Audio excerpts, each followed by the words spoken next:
December 20th arrived with the season's first snow-delicate flakes, drifting past floor-to-ceiling windows that framed Chicago's sleeping skyline.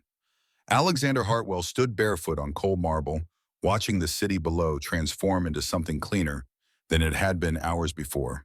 The vintage Timex on his wrist, his father's watch worn smooth at the edges, read 5:45. Behind him, the penthouse stretched empty and silent, 10,000 square feet of carefully curated loneliness. 2 years. 730 days since Sarah's funeral, since he'd stood in this same spot watching this same first snow, while his 6-year-old daughter slept in the next room, dreaming of a mother who wouldn't wake up. The coffee in his hand had gone cold.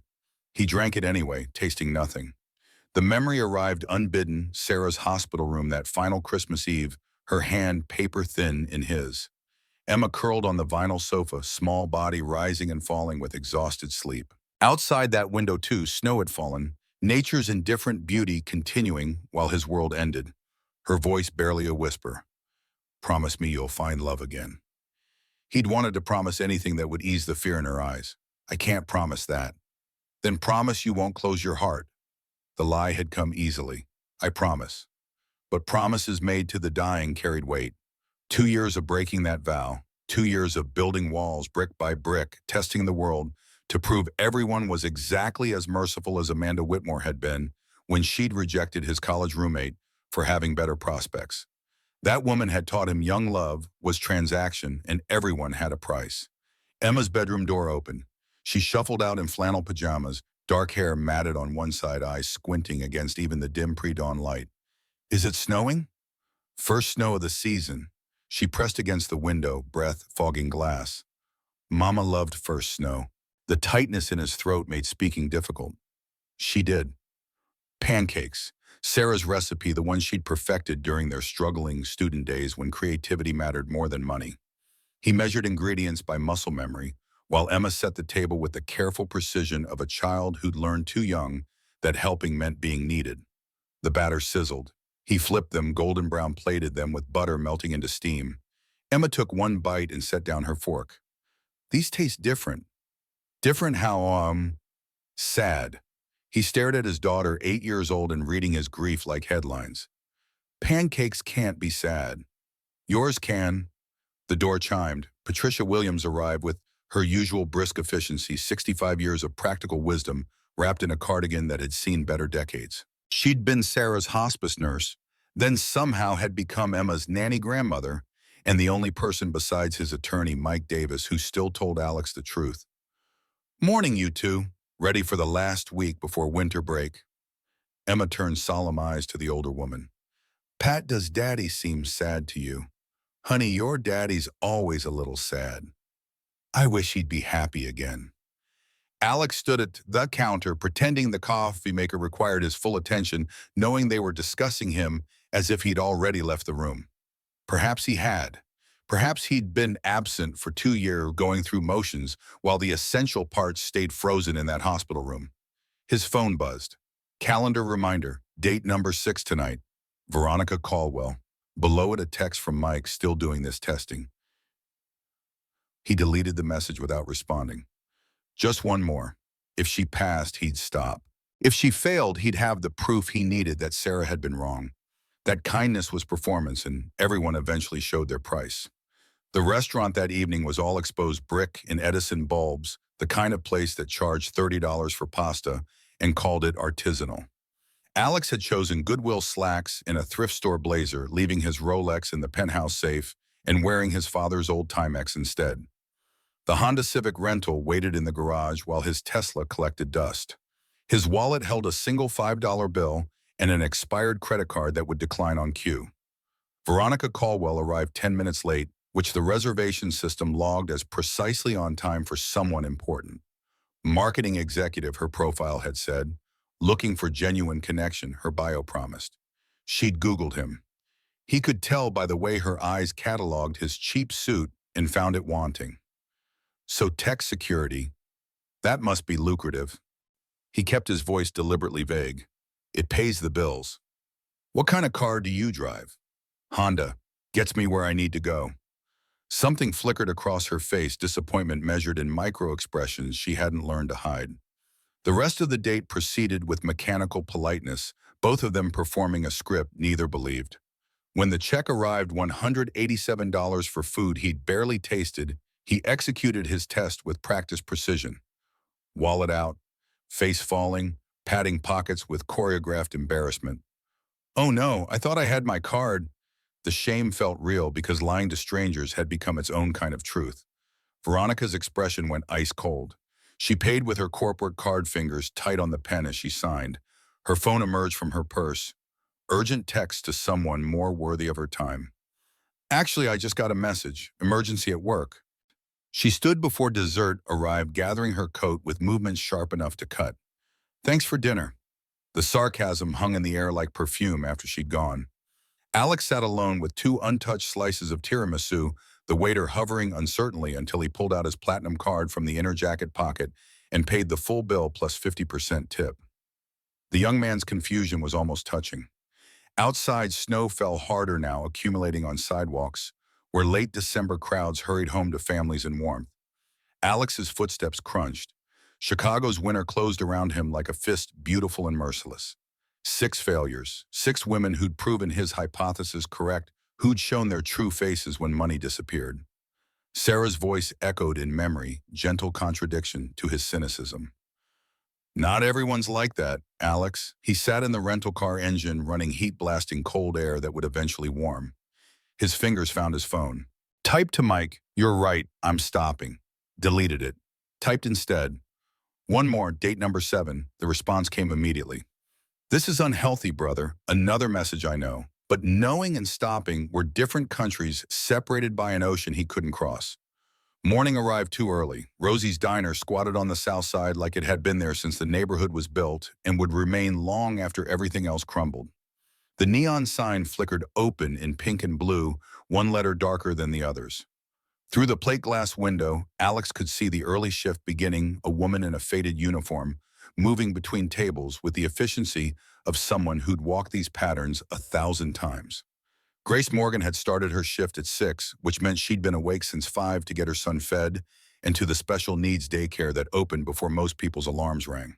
Her uniform had been washed so many times the original navy blue had faded to something closer to slate. The hem had been mended recently, small, neat stitches that matched the careful ways she moved through the world. An elderly man sat at the counter, hands trembling, as he reached for his coffee. The cup tipped liquid spreading across Formica. Grace materialized with a towel before he could apologize, before the shame could settle into his weathered face. "Don't worry, Mr. Patterson. I've got it." Fresh coffee appeared. She waved away his attempt at payment. "On the house. How's your daughter?" "In Ohio. Doesn't visit much." "I'm sure she's busy, but you're always welcome here." Her co-worker Ruby, 15 years older and twice as cynical, watched from the kitchen pass through. "Girl, you gave away 3 free coffees already today.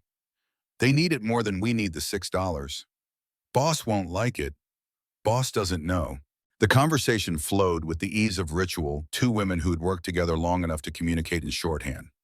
Ruby wiped down the espresso machine that hadn't worked properly in 5 years, producing coffee that tasted like burnt regret. Grace refilled sugar dispensers, salt shakers, the small tasks that kept a struggling diner operating on margins thin as paper. "Ethan's therapy today." "Yeah, 3 o'clock. I have to leave early." "Again, that's twice this week.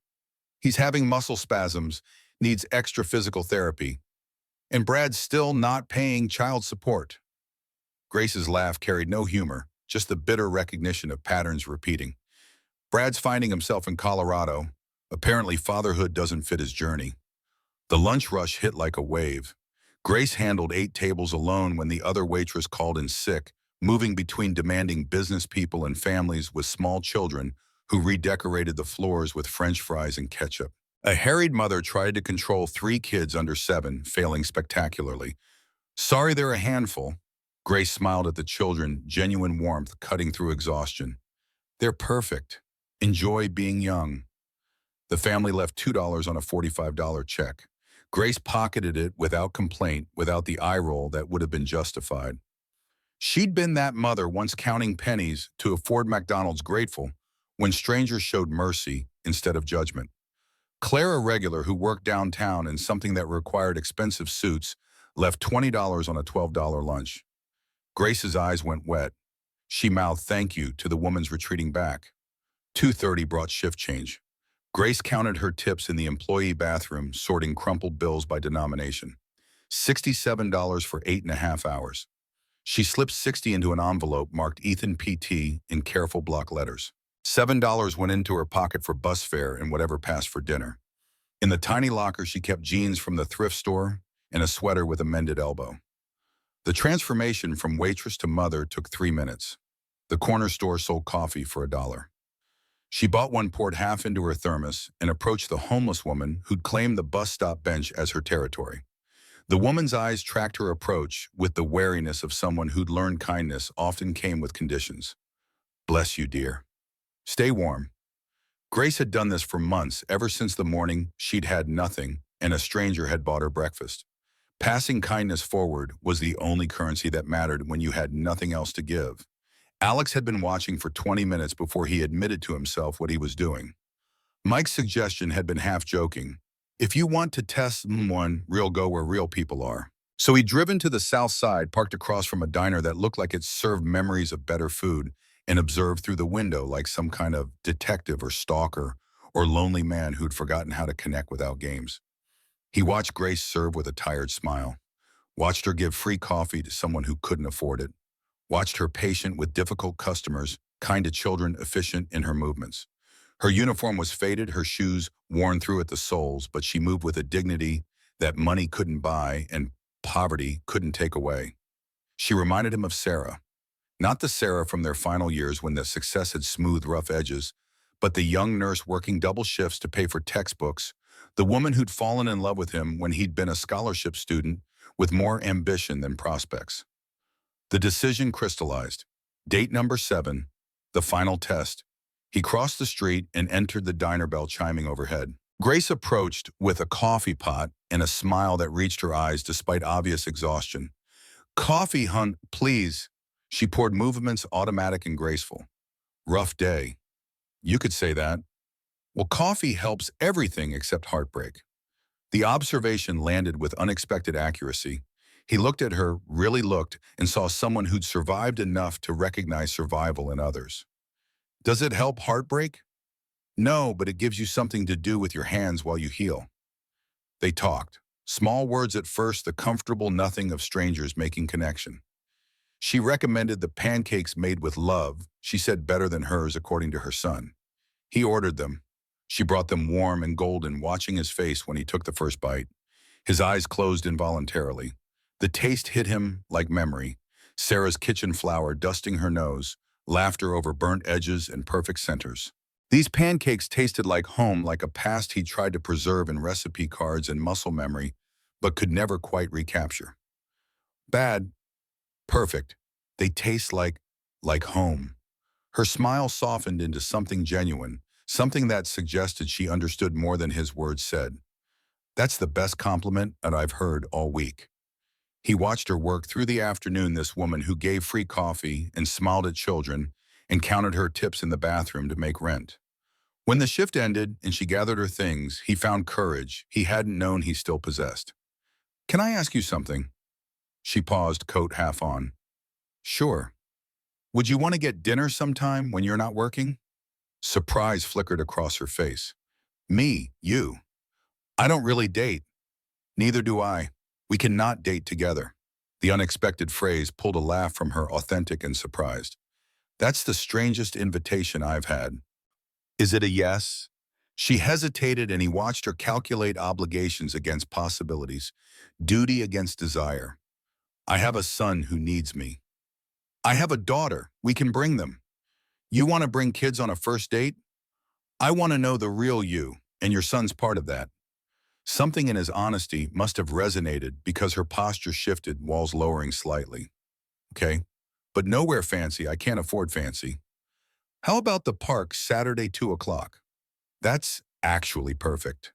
Saturday arrived with continued snow, the kind that made the city look like a postcard. Alex dressed in Goodwill jeans and a jacket that had seen better owners, leaving his luxury watch home and wearing his father's Timex. Emma wore normal clothes, not the designer brands that filled her closet.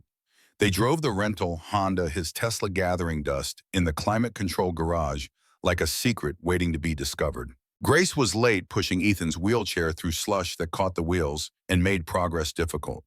The boy was small for 6, his legs thin and still in a way that spoke of muscles that didn't quite work right. But his eyes were bright, intelligent, taking in the world with the intensity of someone who'd learned to live inside his mind. Sorry we're late. Ethan's wheelchair got stuck on the curb. Alex moved without thinking, hoping to maneuver the chair onto the sidewalk. No problem. Let me help. Emma appeared at his elbow, studying Ethan with the frank curiosity of children who hadn't yet learned to pretend disabilities were invisible. Hi, I'm Emma. Do you like space? Ethan's shyness lasted exactly 3 seconds. I like planets. Me too. Jupiter's my favorite. Mine's Saturn, because of the rings. We should be friends. Okay? They bonded instantly the way children do when they recognize kindred spirits. Emma pushed Ethan's wheelchair toward the playground, her mittened hands careful on the handles, already protective of this new friend who needed protecting.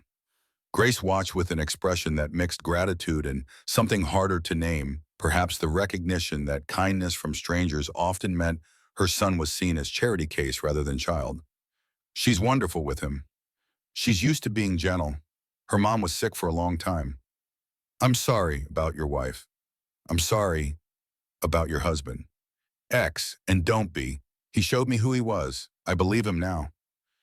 They sat on a bench while their children played, or rather, while Emma played, enough for both of them, narrating a universe where wheelchairs were spaceships and playground equipment was alien terrain. The snow fell softly, catching in Grace's hair like stars. She told him about Ethan's premature birth, the 18 months of normal development, before cerebral palsy announced itself in muscles that wouldn't cooperate. Brad had left 2 months after diagnosis, unable to handle a son who wouldn't play catch or run races or fulfill whatever script he'd written for fatherhood. He said he didn't sign up for this. He's an idiot. Yes, but at least he was an honest idiot eventually.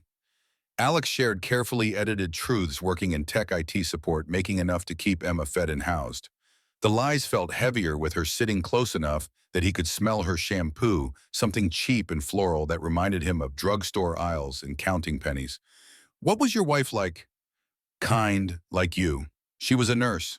Grace's face transformed, vulnerability showing through. Funny, I wanted to be a nurse. Dropped out of nursing school when I got pregnant. You could still go back. On what time, what money? The question wasn't self-pity, just mathematics. 24 hours in a day, 3 jobs, 1 child who needed her. If you could do anything, what would it be? She didn't hesitate. Pediatric nursing, working with kids like Ethan. He filed that away, this woman's deferred dreams, her ambitions that extended beyond mere survival. She wasn't just enduring poverty. She was planning escape. The ice cream truck's bells cut through winter air, incongruous and cheerful. Emma materialized instantly, that supernatural ability children have to detect frozen sugar from impossible distances. Daddy, can we get ice cream? Alex checked his wallet, the carefully placed $20 bill that was meant to look like his last. Sure, baby. Ethan's face lit up. Chocolate, $16 for 4 cones. Alex paid, receiving 4 singles in change that went into his pocket like props in a performance he was beginning to hate. Grace didn't notice his money running out. Why would she? She was busy helping Ethan hold his cone, the boy's fine motor control not quite managing the grip. Emma appeared at Ethan's side without being asked. Here, Ethan, let me help. She assisted with the unself-conscious competence of a child who'd helped her dying mother with similar tasks, who understood that helping didn't mean pitying. Grace's eyes went wet watching her son eat ice cream with a new friend who treated him like he was whole. Thank you. She's a good kid. So is he. They sat while the children finished their ice cream, while snow continued to fall, while the moment stretched into something that felt dangerously close to happiness. Alex hadn't felt happy in so long he'd almost forgotten the taste. The fall happened in slow motion. Ethan reached for a dropped toy momentum, carrying him forward out of his wheelchair, his body following gravity's pull toward pavement that would show no mercy. Alex moved on instinct, crossing the distance and catching the boy before impact arms secure around small shoulders. Ethan's voice was small and broken. I wanted to walk like Emma. Alex held him, this child who wasn't his but felt like he could be. You will, buddy, in your own way. Grace's hands were shaking when she took Ethan back. Her eyes met Alex's across her son's head, and something passed between them that had nothing to do with money or tests or carefully constructed lies. Just two people who'd both learned that love meant catching someone when they fell. Thank you for not treating him like he's broken. He's not broken. He's perfect. The walk back to her car stretched time, neither of them wanting the afternoon to end. Grace's Toyota was 15 years old, more rust than paint, but it started on the third try, and that was victory enough. I should get Ethan home. Bath time, then bed. Can I see you again? You want to pay him very much. When dinner tomorrow night? I work until 8. I'll wait. She studied him like she was trying to solve an equation that didn't quite balance. You don't have to. I want to. Emma's voice piped up from behind them. Daddy, I like Grace and Ethan. Me too, baby. Are you going to marry her? Alex choked on air while Grace turned crimson. It's the first date, Emma, but you like her the way you like mommy. The observation hit with 8-year-old accuracy. How do you know? You smiled. Your real smile, not your sad smile. Sunday evening found Alex choosing another mid-tier restaurant, this one Italian and cozy, the kind of place where $80 felt extravagant to someone counting pennies and reasonable to someone who'd spent that in coffee this week. His wallet held the expired card positioned for easy access, the platinum card hidden in an interior jacket pocket like a secret shame. Grace arrived in a dress he recognized from thrift store racks, $6 of blue cotton that she'd somehow made beautiful through nothing but the fact that she was wearing it. He stood when she entered, suddenly aware that his Goodwill blazer and rental car lifestyle were elaborate lies wrapped around something true. He wanted her to love him for reasons that had nothing to do with money. They ordered. She chose carefully, eyes tracking prices on the menu, selecting pasta that cost $12, while he insisted she get what she really wanted. The appetizer she'd glanced at twice cost $8 more. She declined. He didn't push. The conversation flowed easier than wine, two people discovering compatibility in unexpected places. She talked about Ethan's small victories, how he'd held a crayon for 2 full minutes yesterday, how his physical therapist thought the new exercises were helping. He talked about Emma's astronomy obsession, how she'd made him lie on the floor and point out constellations on glow-in-the-dark stars stuck to her 14-foot ceiling, then caught himself amended it to normal ceiling, hoped Grace hadn't noticed the slip. She told him about nursing school, dreams deferred but not abandoned. When Ethan's older, maybe I'll take one class. Start slow. You deserve that. Deserve and afford are different things. The check arrived like a judge's gavel. $97 for food he'd barely tasted because watching her smile across candlelight had been meal enough. He pulled out his wallet with practiced hesitation, face falling with choreographed shame. The waiter returned. Sir, this card was declined. Alex patted pockets, the performance wearing on his soul like sandpaper. What? That's impossible. Checking his wallet again, finding nothing. The heat rising in his face real, because the shame of lying was worse than the pretend shame of being broke. I don't have my other card. I thought I grabbed it.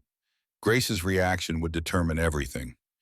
He waited for disappointment for the evening to curdle for proof that everyone eventually revealed their price. She reached for her purse without hesitation. I've got it. From an envelope marked simply, tips, she counted out 520s crisp from the bank where she deposited her week's earnings. Money that should have bought groceries or paid utilities or covered the gap between Ethan's therapy bills and what Medicaid refused. She handed it to the waiter with a smile that suggested this didn't hurt at all. Keep the change. The protest rose automatically. Grace, I can't let you. It's fine, things happen. That's your tip money. Her eyes widened, slightly surprised that he'd recognized the envelope, that he understood what those bills represented.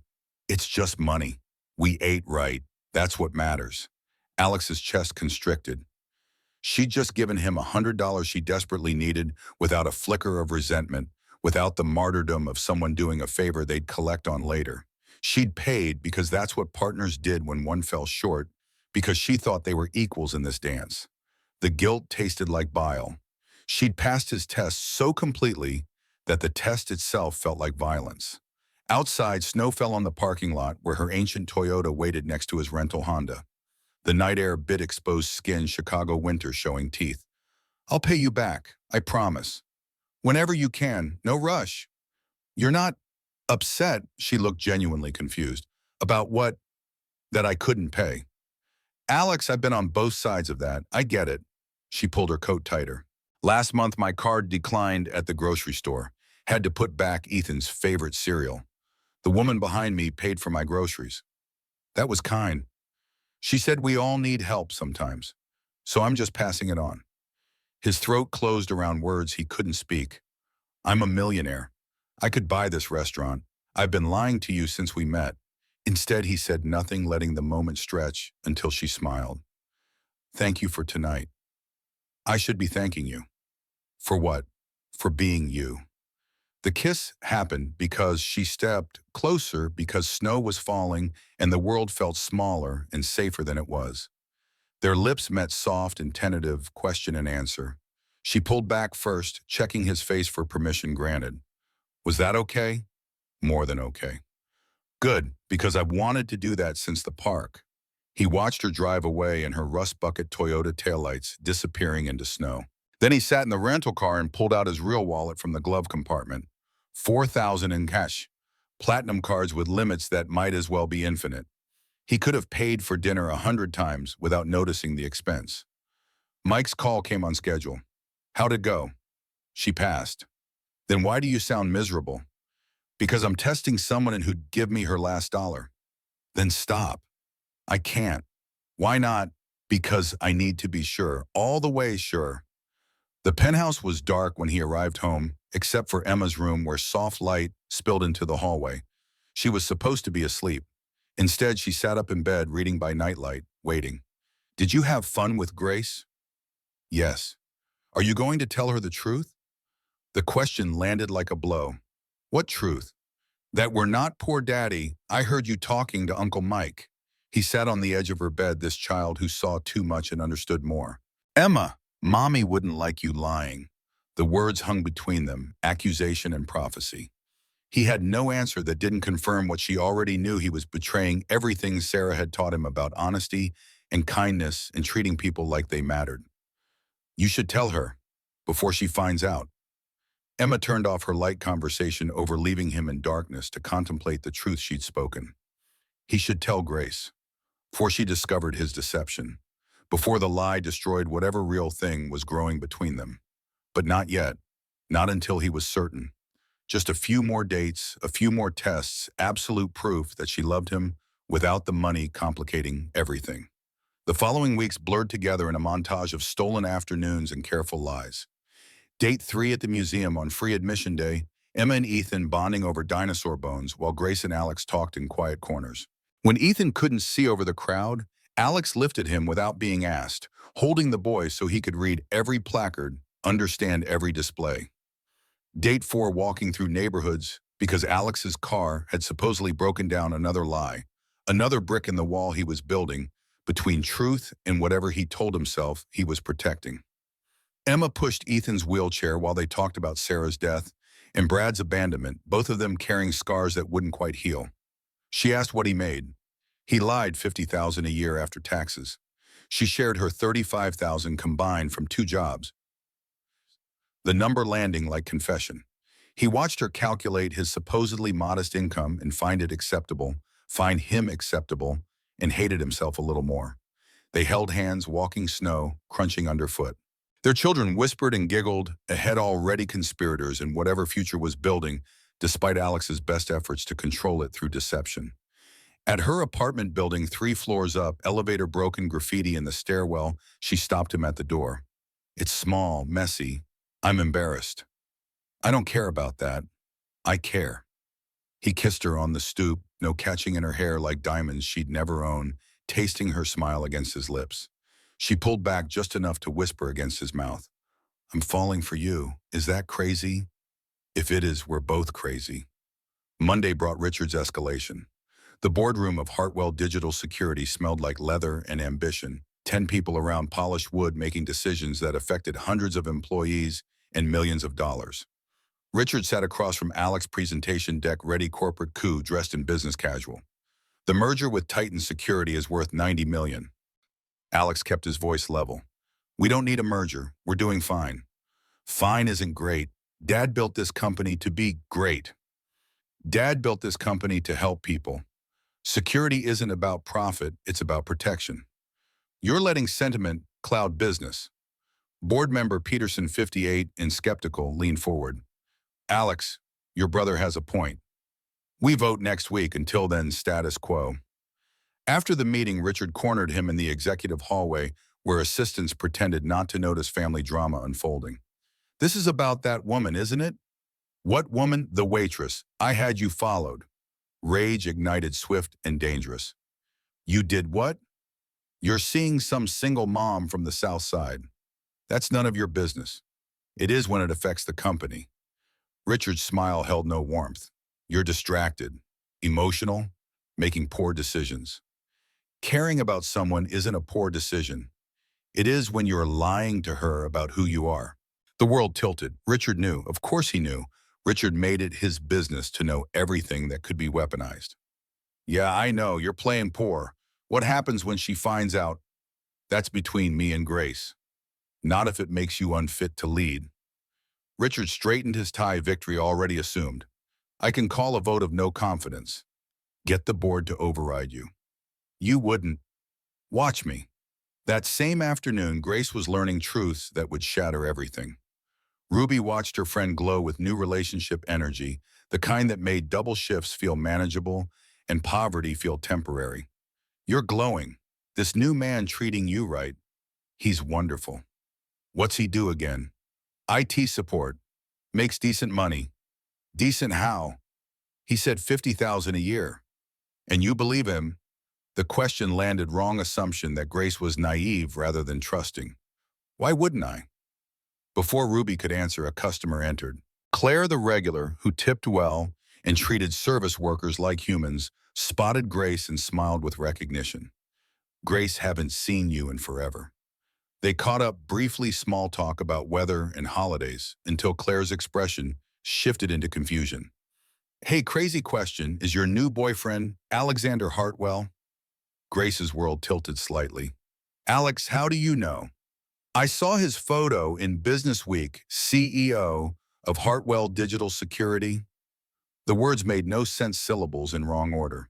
No, Alex works in IT. Claire pulled out her phone, tapping and scrolling with practiced efficiency. This guy, right? The photo showed Alex in a tuxedo standing next to his daughter at some charity gala, smiling the way powerful people smile at events designed to display their generosity. The headline read, Hartwell Digital Security valued at $200 million.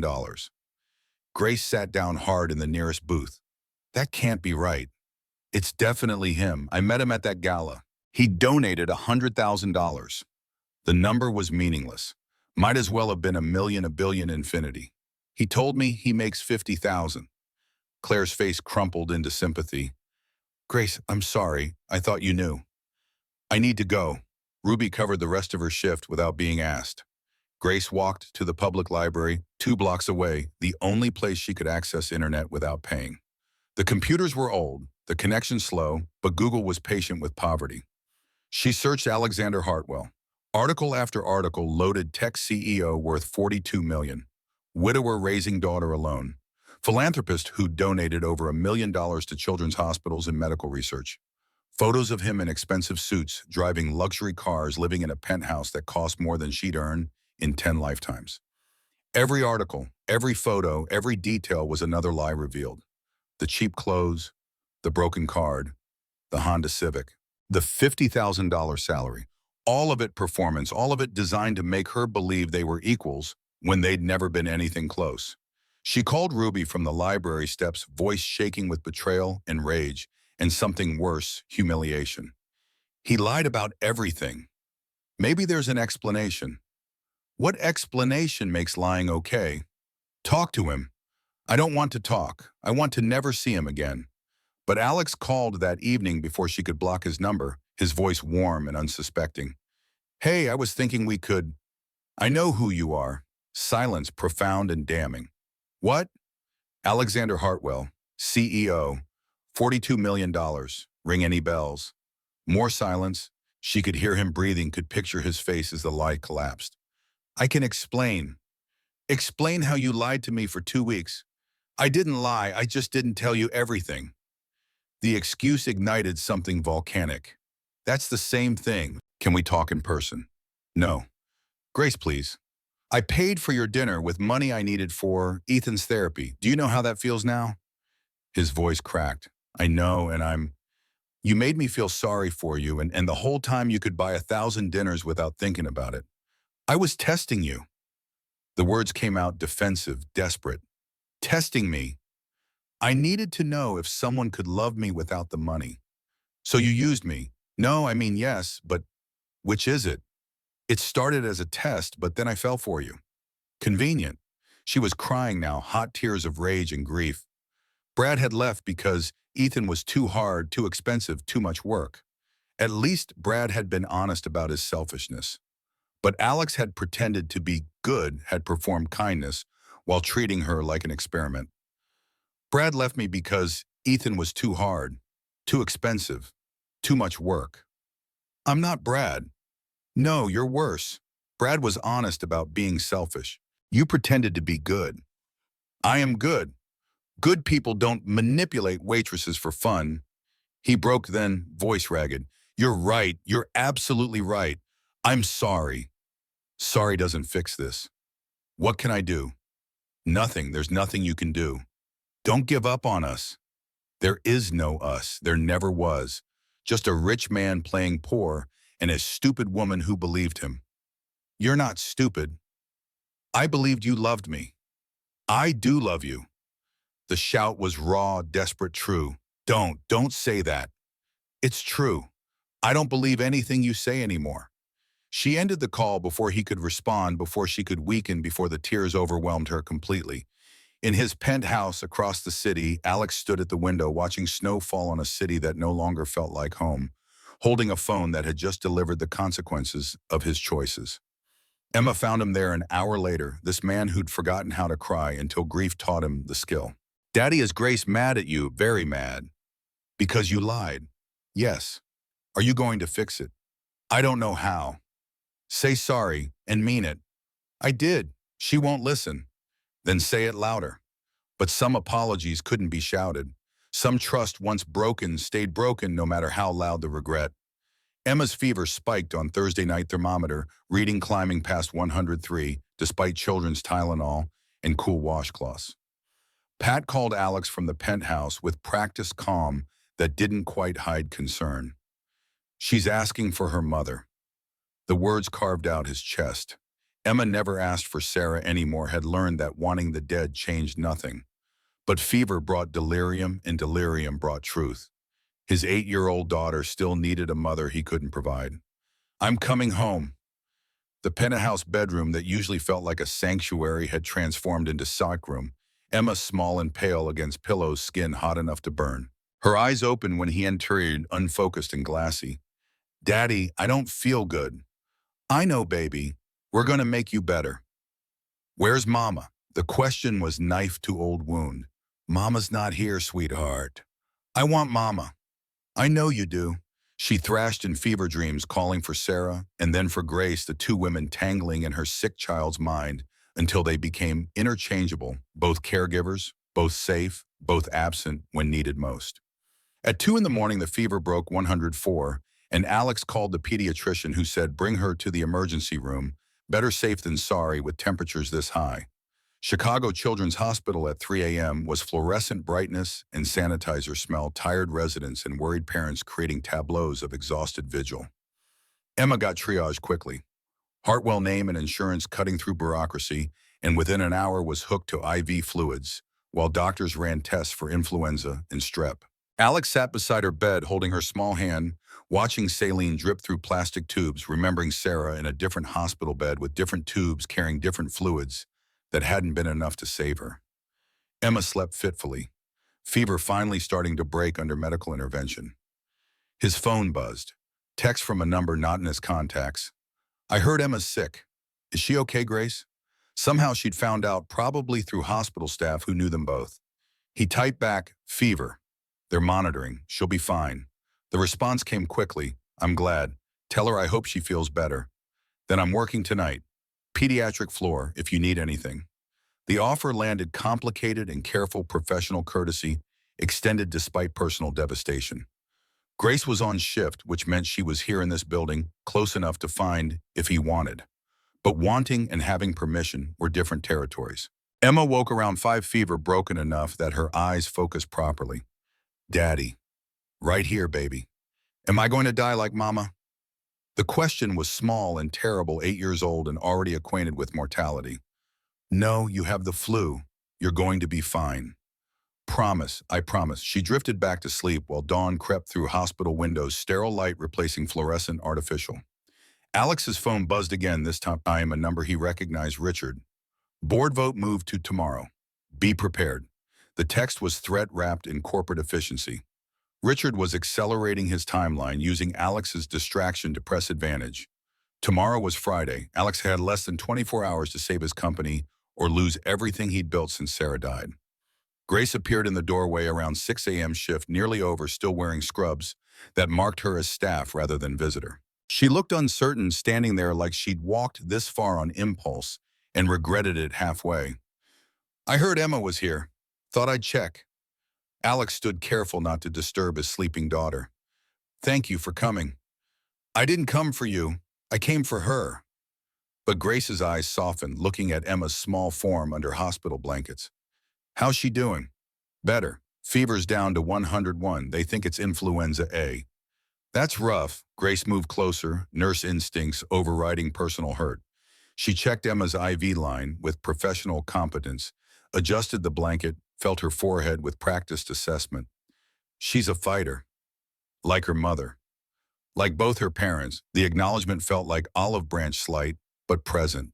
They stood on opposite sides of the hospital bed, their daughter between them, not theirs, not really, but close enough that the distance hurt. "I'm sorry she's sick." "Me too. I'm sorry about everything else too." Grace's jaw tightened. "I know you are. That doesn't fix it." "I know." Emma stirred, eyes fluttering open to find both adults watching over her.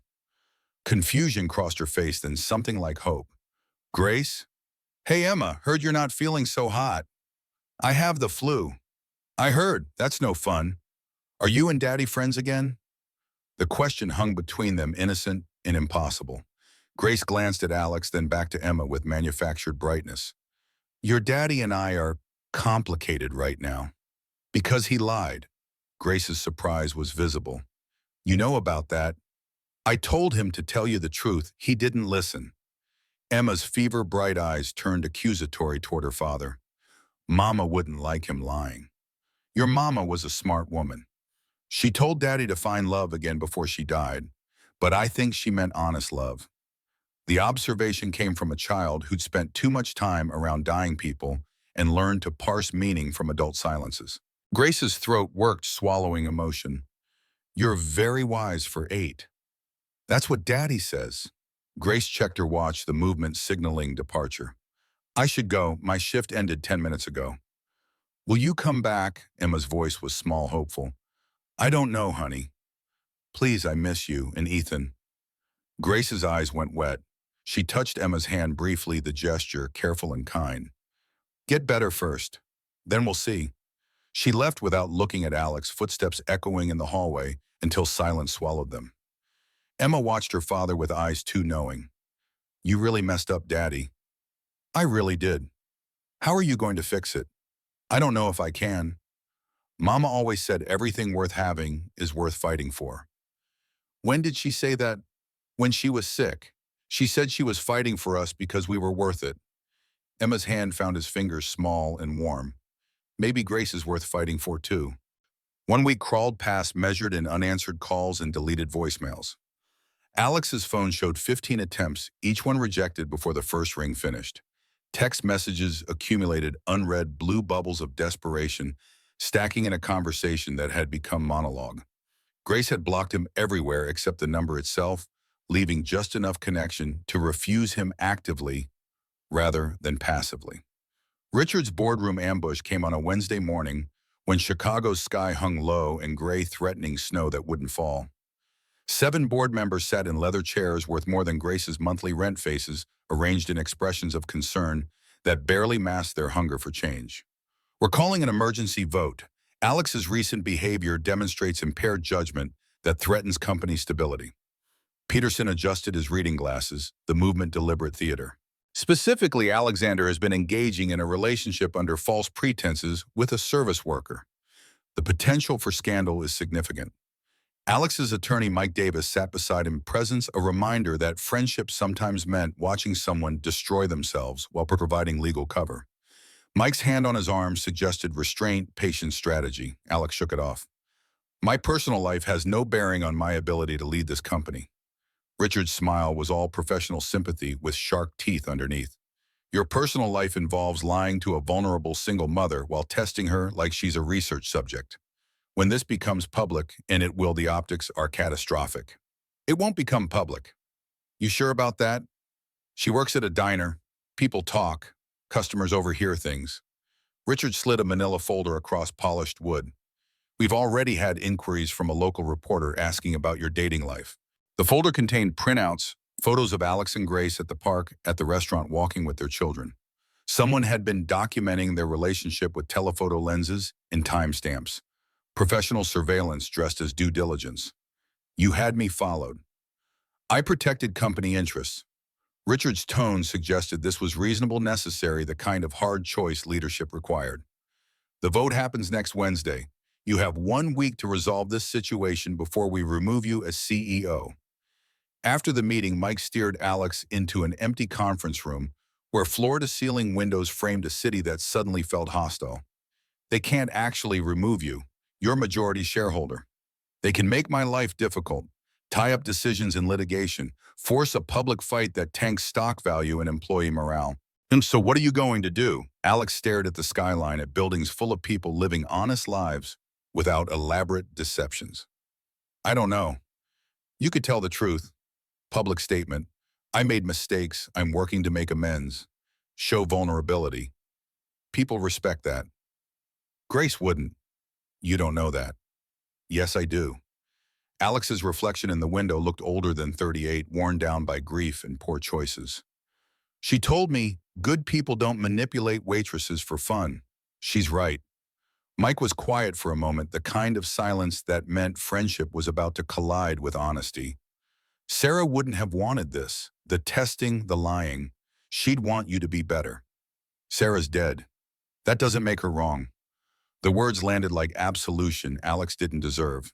Sarah had been right about most things, that love required risk, that walls built for protection became prisons, that testing people's kindness was its own kind of cruelty. He'd spent 2 years proving her wrong and succeeding only in proving her right.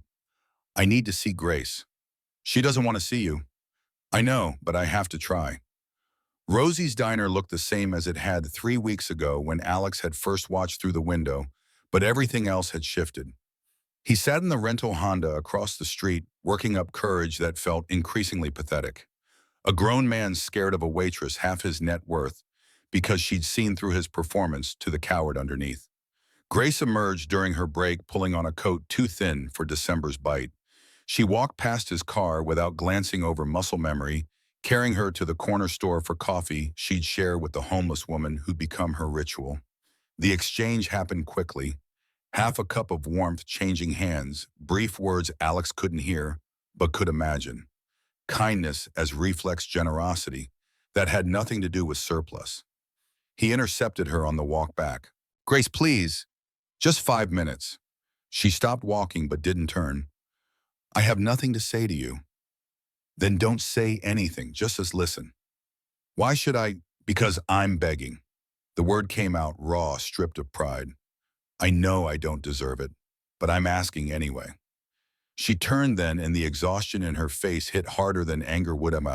She looked like she'd been crying for days, like she'd stopped sleeping, like his deception had carved out something essential and left only hollow space behind.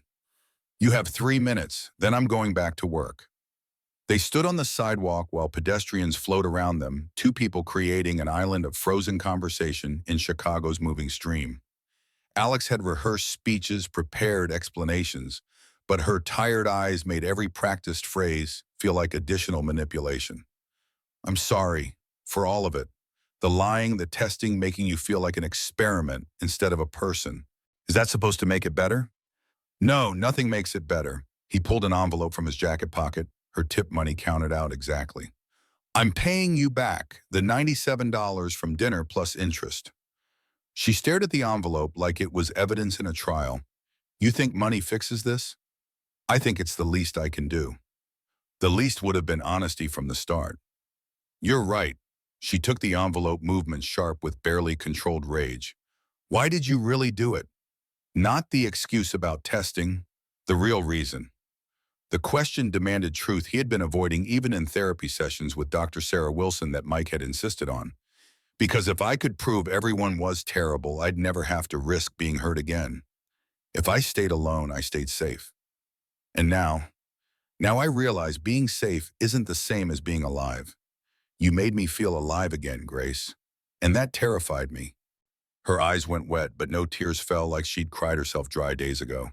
You know what the worst part is? I fell in love with you. The fake you, the real you, I don't even know anymore. But I fell and it was stupid, and now I can't unfall. The confession hit his chest like a fist.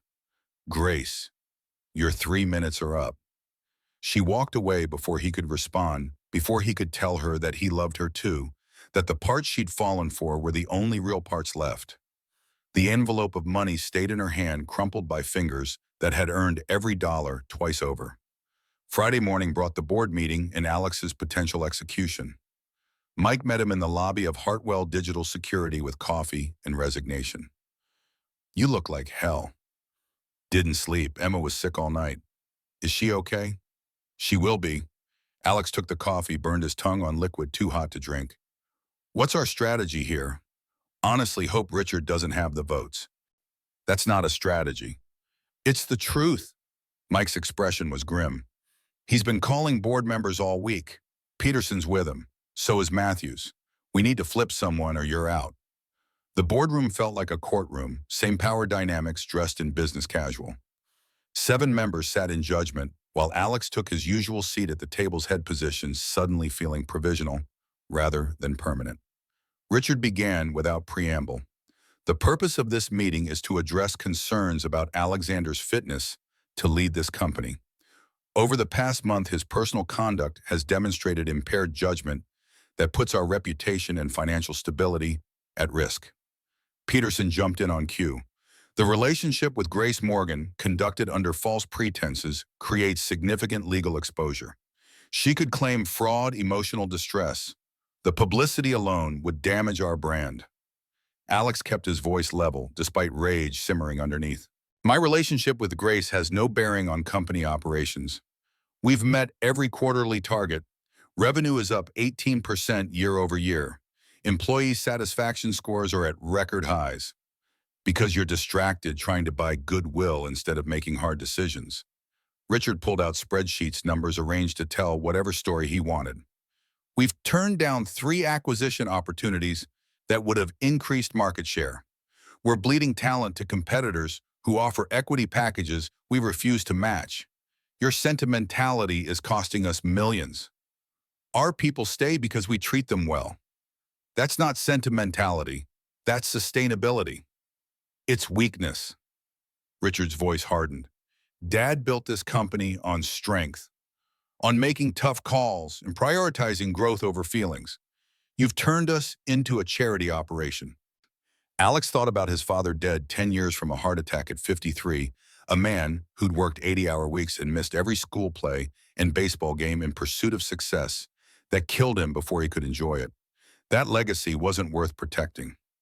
Dad also died alone, estranged from his family, too busy building an empire to maintain relationships. Is that the model you want to follow? The room went quiet, Richard's face flushed with anger that had nothing to do with business and everything to do with family wounds that never quite healed.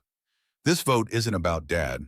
It's about leadership, about whether you're capable of running this company or if your grief has made you unfit. Matthews, a younger board member who usually stayed neutral, spoke up. Alex, I respect everything you've built, But Richard has a point about the optics. If the Grace Morgan situation becomes public, it won't. You can't guarantee that. I can guarantee that removing me will tank morale and create exactly the publicity nightmare you were trying to avoid. Employees will see it as corporate coup. We'll lose talent contracts, credibility. Peterson shook his head. We'll position it as voluntary step down for personal reasons. Give you a generous consulting role. You keep equity. We avoid drama. The offer was exit wrapped in silk destruction, dressed as dignified retreat.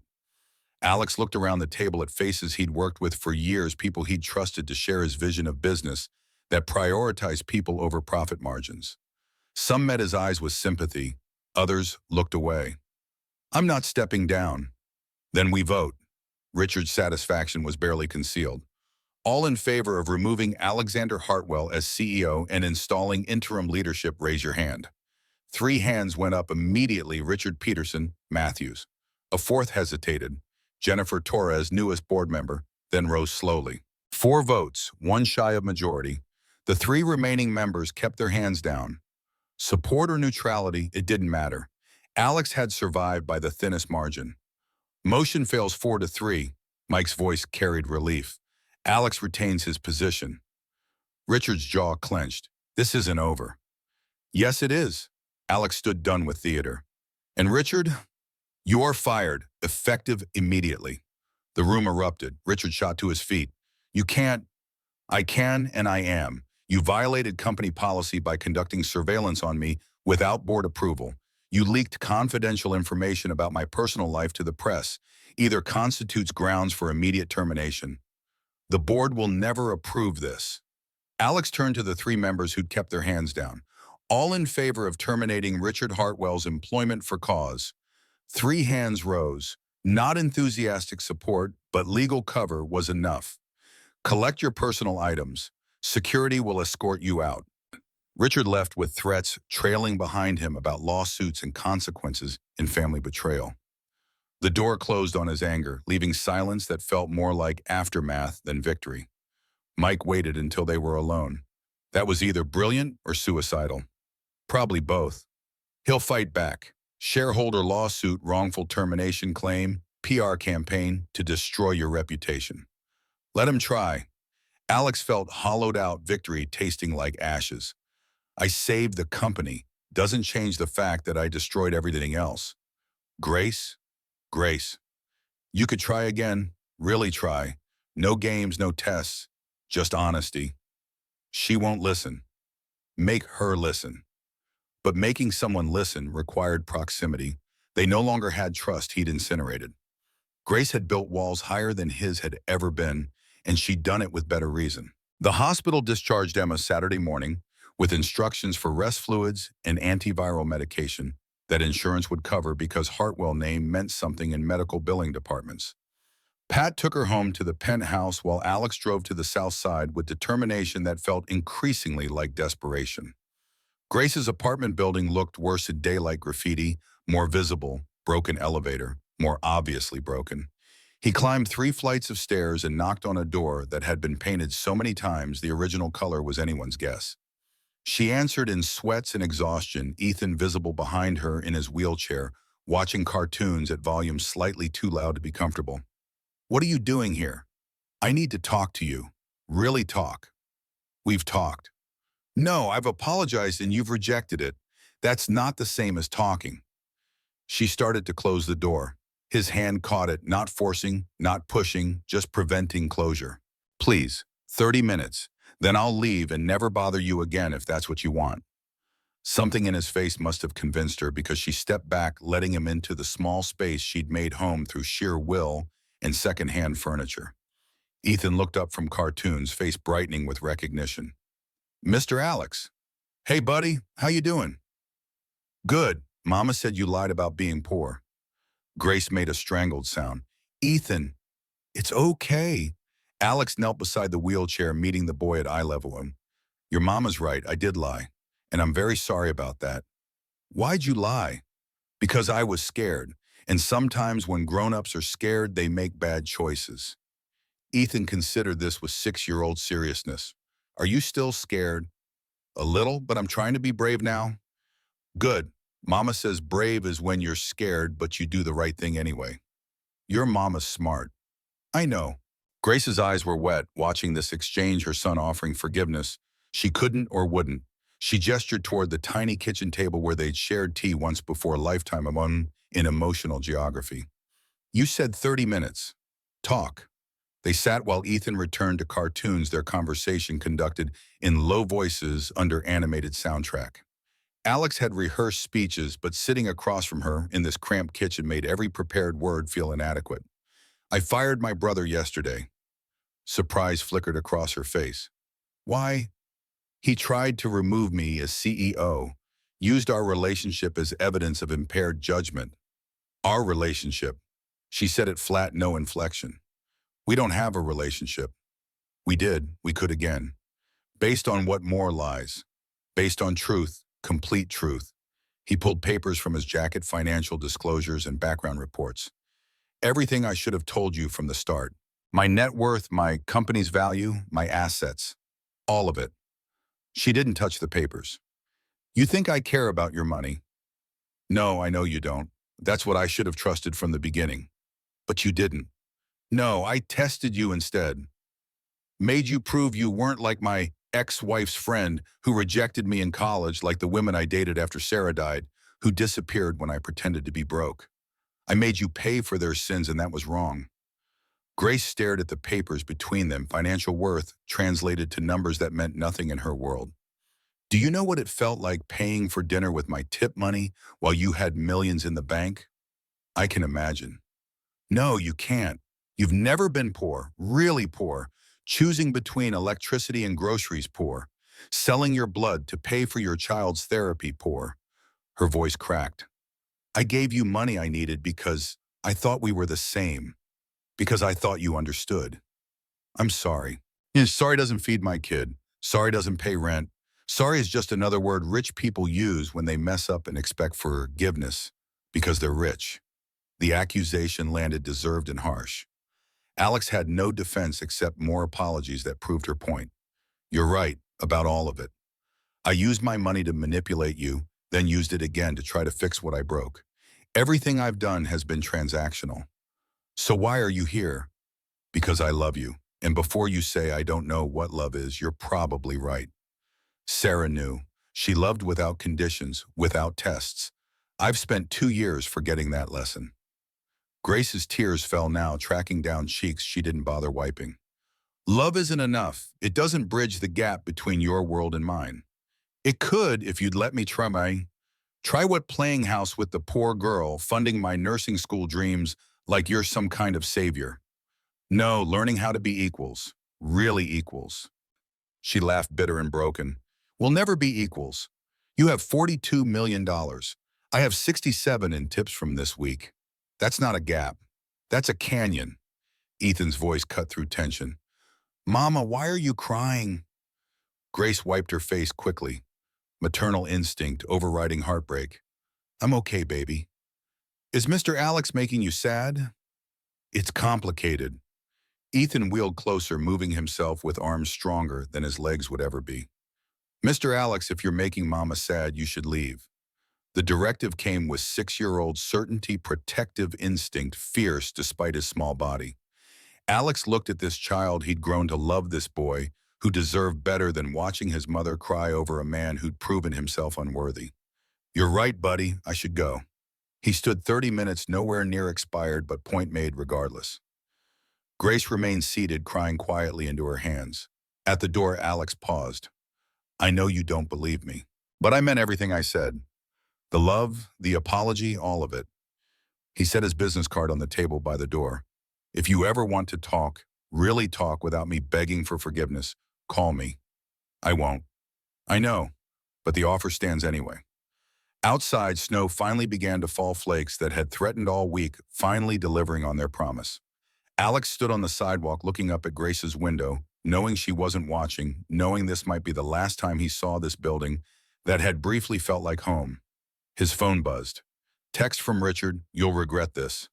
Below it, a news alert, tech CEO into ethics scandal, Alexander Hartwell, accused of relationship fraud. The story had broken. Someone Richard probably had leaked everything to a reporter who'd spent paragraphs dissecting Alex's relationship with Grace, painting him as predatory billionaire, toying with desperate single mother. The article included photos from the surveillance, quotes from unnamed sources, speculation about legal liability, and moral bankruptcy.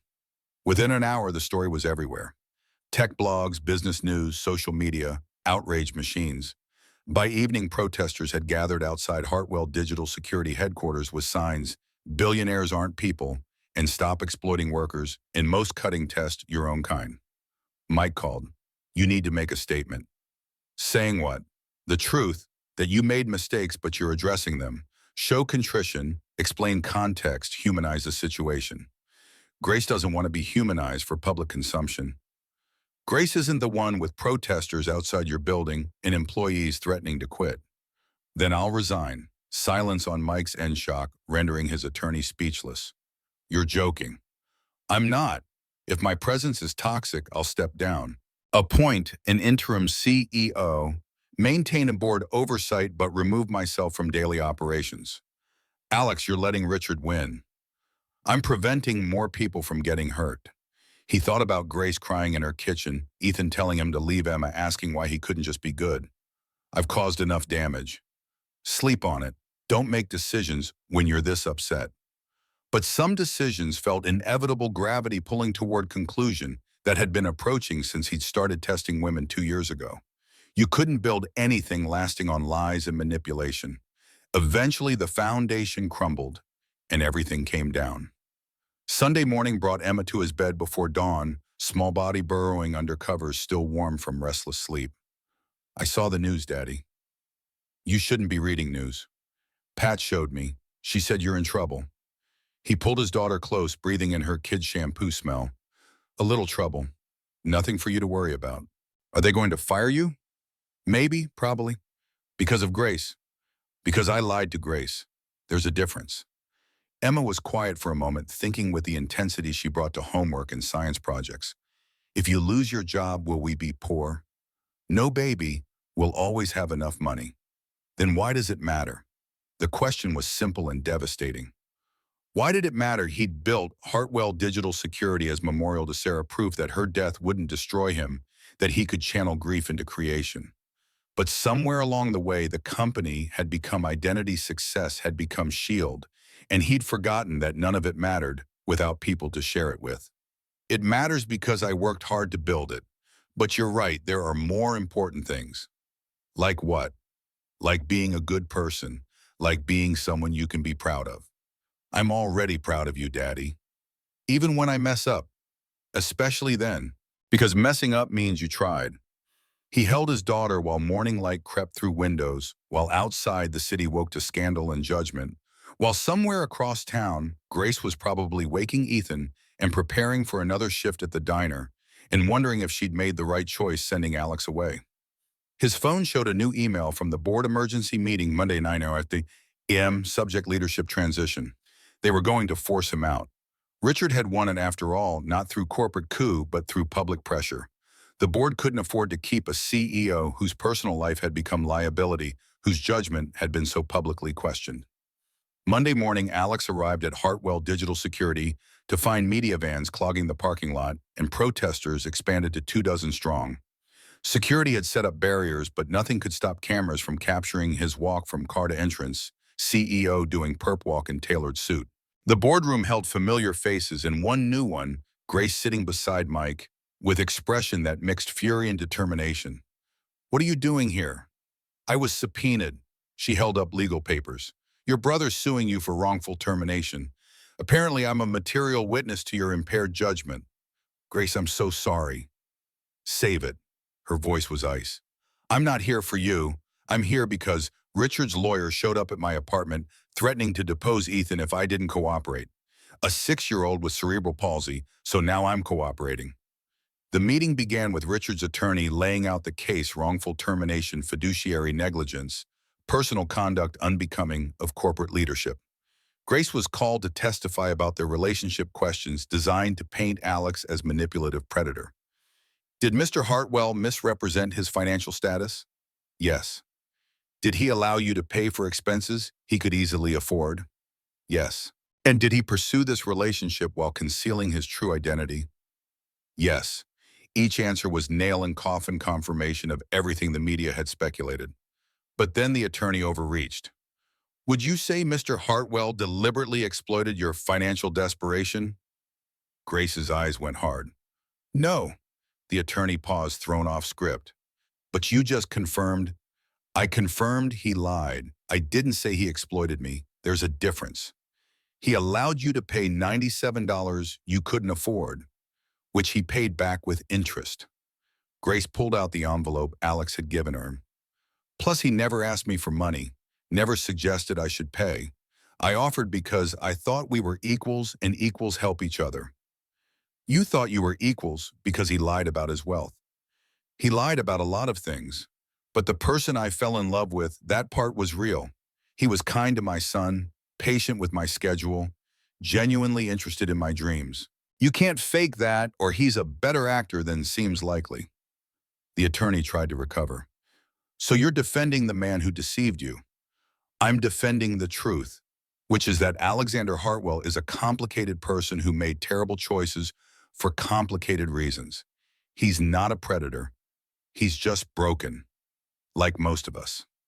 The words hung in boardroom air more powerful than any prepared statement.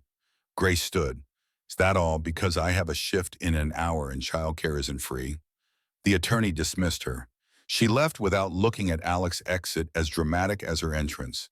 In the hallway after the meeting, he caught up to her by the elevators. Why did you do that? She pressed the button repeatedly, willing the elevator to arrive faster. I told you, Richard threatened Ethan. You could have buried me. Why didn't you? The elevator dinged open. She stepped inside, turning to face him as doors began to close. Because burying you doesn't make me feel better. It just makes me someone who uses pain as a weapon. I've had that done to me enough. I won't do it to others. The doors closed on her face, expression unreadable, leaving Alex alone in a hallway that felt emptier than it should. The board voted that afternoon to accept his resignation as CEO effective immediately. They framed it as voluntary step down for personal reasons, gave him title of chairman emeritus, with consulting role that was basically paid exile. His company, his legacy, his memorial to Sarah gone, because he'd been too broken to trust that kindness could exist without transaction. That night alone in the penthouse, while Emma slept and Pat watched television in the guest room, Alex stood at the windows watching snow fall in Chicago. His phone showed missed calls from reporters, colleagues, former friends wanting inside information to sell. He ignored them all. One text stood out, sent hours ago from Grace. I meant what I said. You're not a predator. But you're not healed either. Figure out who you want to be, then maybe we can talk. It wasn't forgiveness, but it wasn't final rejection either. It was door left slightly open to invitation to become worthy of walking through it. Alex looked at his reflection in the window, seeing a man who'd spent 2 years testing the world instead of healing from what had broken him. Sarah had asked him to keep his heart open. He'd built walls instead, then wondered why he was lonely. Time to tear down walls. Time to stop testing and start trusting. Time to figure out who Alexander Hartwell was without his company, without his money, without the armor he'd spent 2 years constructing. Time to be worthy of Grace Morgan's carefully conditional maybe. 3 weeks passed in careful distance, Chicago winter deepening into January cold, that made December seem gentle by comparison. Alex kept his promise to stay away, the discipline costing him sleep, insanity in equal measure. His calendar showed therapy appointments twice weekly, with Dr. Sarah Wilson sessions that stripped away excuses and forced him to examine the architecture of his grief. You've been using tests as control mechanism. If you control the variables, you control the outcome. The observation arrived on a Tuesday afternoon in Dr. Wilson's office, overlooking Michigan Avenue, her gray hair and no-nonsense manner reminding him uncomfortably of Pat. She'd come recommended by Mike, who'd attended enough lawyers' networking events to know which therapists actually helped versus those who just validated wealthy clients' dysfunction. I needed to know people were real.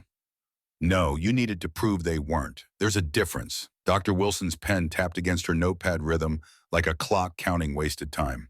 What happens if you accept that Grace is exactly who she appears to be, kind, genuine, capable of loving you without your money? Then I have to face that I hurt someone good for no reason except my own damage. And Mo, and that makes me the villain. Does it? The question hung between them. Alex stared out the window at people moving through their lives below, none of them aware they were being observed, all of them real, whether he believed it or not. I don't know how to trust without testing. Then learn. Trust is a muscle. You atrophy it, you rebuild it, same as anything else. He'd been rebuilding for 21 days. Small acts, first believing Emma when she said she'd finished homework, not checking behind her. Accepting Pat's word that groceries were needed without reviewing receipts. Letting Mike handle legal matters without micromanaging every decision. Baby steps toward faith that the world wouldn't collapse if he loosened his grip. Emma noticed the changes during their nightly routine the hour after dinner, when they'd read together or watched documentaries about space. She'd been cautious since his resignation, worried in ways 8-year-olds shouldn't have to be, about money and stability and whether Daddy was okay. Dr. Wilson says you're making progress. You talked to Dr. Wilson. She called, asked if I'd do a session with you. I said yes. Emma turned a page in her astronomy book, casual delivery of information that shouldn't be casual. Is that okay? The question was test of its own, his daughter checking if he'd react with control or trust. He chose trust, even though it felt like stepping off a cliff. That's okay, what did you two talk about? She asked if I was worried about you. I said sometimes. She asked what would make me less worried. I said if you were happy again. I'm trying to be happy. I know, but trying and being are different. She looked up from her book eyes, serious. Grace made you happy, not trying happy, real happy. Grace and I are complicated right now. Because you hurt her. Yes. Have you said sorry enough times? The question made him smile despite everything. I don't think there's an enough. Some hurts don't heal with apologies. Then what heals them? Time, change, proof that you've become better than you were. Emma considered this with the gravity she brought to scientific hypotheses. How long does that take? I don't know, as long as it takes. She returned to her book conversation apparently complete. But at bedtime, when he tucked her in and turned out the light, her voice caught him at the door. Daddy Mama used to say love is patient. Maybe Grace is being patient too. The observation stayed with him through sleepless hours, through nights when the penthouse felt too large and too empty, through mornings when he woke reaching for someone who wasn't there and hadn't been for years. Sarah first, then Grace, both absences, carved into different parts of his chest. Across the city, Grace was building her own version of forward motion. The University of Illinois Chicago's nursing program application had taken her 3 nights to complete each section, requiring documentation. She'd thought lost transcripts from her incomplete degree, letters of recommendation from supervisors who barely remembered her personal statement, explaining the 3-year gap between leaving school and returning. Ruby found her in the diner's office, after closing, surrounded by paperwork and exhaustion. You're really doing this? Trying to. Applications due Friday. What about Ethan? Medicaid covers his therapy. Daycare has extended hours for nursing students. I did the math. Grace didn't mention that the math was terrifying, that success required everything going perfectly for 18 months straight with no room for illness or emergency or simple human exhaustion. It's possible. Possible and survivable are different things. I've survived worse. Ruby sat in the chair across from her, joints creaking with the day's labor. This about proving something to Alex. The question landed sharper than intended. Grace looked up from her application, defensive walls rising. This is about me. My dream. Has nothing to do with him. You sure? Because from here, it looks like you're trying to close the gap he made you aware of. He didn't make me aware of anything I didn't already know. I dropped out because I had no choice. Now I have a choice. I'm choosing to go back. Good. Just make sure you're choosing for you, not because some rich man made you feel small. After Ruby left, Grace sat alone with papers that represented possible futures, paths that might lead somewhere besides endless waitressing and bill juggling. The personal statement section asked, "Why do you want to be a nurse?" she wrote. "Because I understand what it means to need help and be treated like a burden. I want to be the person who makes people feel valued instead of judged, cared for instead of pitied. I've spent 3 years taking care of my son. Now I want to take that skill and use it to take care of others." The truth, simple and clean. She submitted the application at 11 p.m. mouse hovering over the button for 5 full minutes before clicking. Done. No taking it back. Her future on hold until some admissions committee decided if she was worthy. The acceptance letter arrived 3 weeks later, thin envelope that usually meant rejection, but somehow contained yes instead. Grace read it standing at her mailbox in the apartment building's dingy lobby, read it again to make sure she hadn't hallucinated the words, then called Ethan's daycare to tell them she'd be 10 minutes late picking him up because she needed to sit down before her legs gave out. She'd been accepted. Conditional enrollment pending completion of 2 prerequisite courses. Start date August 15th, 18-month accelerated program tuition, $17,000 per year, with partial scholarship covering $5,000. $12,000 she didn't have. Student loans would cover some, maybe $8,000 if she qualified. The remaining $4,000 might as well be $4 million for all the access she had to it. But she'd been accepted. That mattered more than logistics, more than money, more than the voice in her head saying this was impossible and foolish and destined for failure. Ruby found her crying over the dishwasher during lunch rush, tears mixing with steam from industrial cleaning. What's wrong? I got in. Nursing school. I got in. Then why are you crying? Because I can't afford it. The admission came out, broken dream and impossibility colliding in her chest. Even with loans, I'm $4,000 short, and that's just tuition. Doesn't count books or supplies or the fact that I'll have to cut my hours here to attend classes. Ruby pulled her into a hug that smelled like coffee and decades of service industry survival. We'll figure it out. You didn't come this far to stop now. But figuring it out required miracles, and Grace had learned young that miracles were for people who could afford them. She picked up Ethan from daycare with news she couldn't quite share, yet holding her acceptance letter like it might disappear if she looked away too long. Mama, why are you smiling? Just happy, baby. About what? Possibilities. Alex learned about Grace's acceptance through channels he shouldn't have been using, specifically Mike, who'd stayed friends with Grace's attorney, a connection formed during the Richard lawsuit that had finally been settled out of court for undisclosed terms in mutual non-disparagement agreements. The news arrived via text while Alex was in session with Dr. Wilson, his phone buzzing against the desk where he'd placed it face down. You gonna get that? It's not important. How do you know if you haven't looked? He turned the phone over. Mike's message read, Grace got into nursing school. Thought you'd want to know. The information hit complex pride that she'd achieved her goal, guilt that he'd ever made her feel like dreams were luxury rather than right. An immediate instinct to fix the money problem he knew must exist because $17,000 in tuition didn't materialize from diner wages. Good news. Grace got accepted to nursing school. And your first thought is? Alex caught himself before speaking, examining the impulse that had been his default for 2 years. I want to pay for it. Why? Because she can't afford it. Because I have the money and she needs it. Because it would help her. Or because it would make you feel less guilty. Dr. Wilson's expression was neutral question without judgment. Would paying for her education be gift or transaction? Gift. I wouldn't ask for anything in return. Except her forgiveness. The truth of that hit hard enough to wind him. Yes, he'd be buying forgiveness, purchasing redemption, using money to solve problems money had created. Grace had said it herself. Rich people think sorry is just another word because money makes everything better. He'd be proving her right.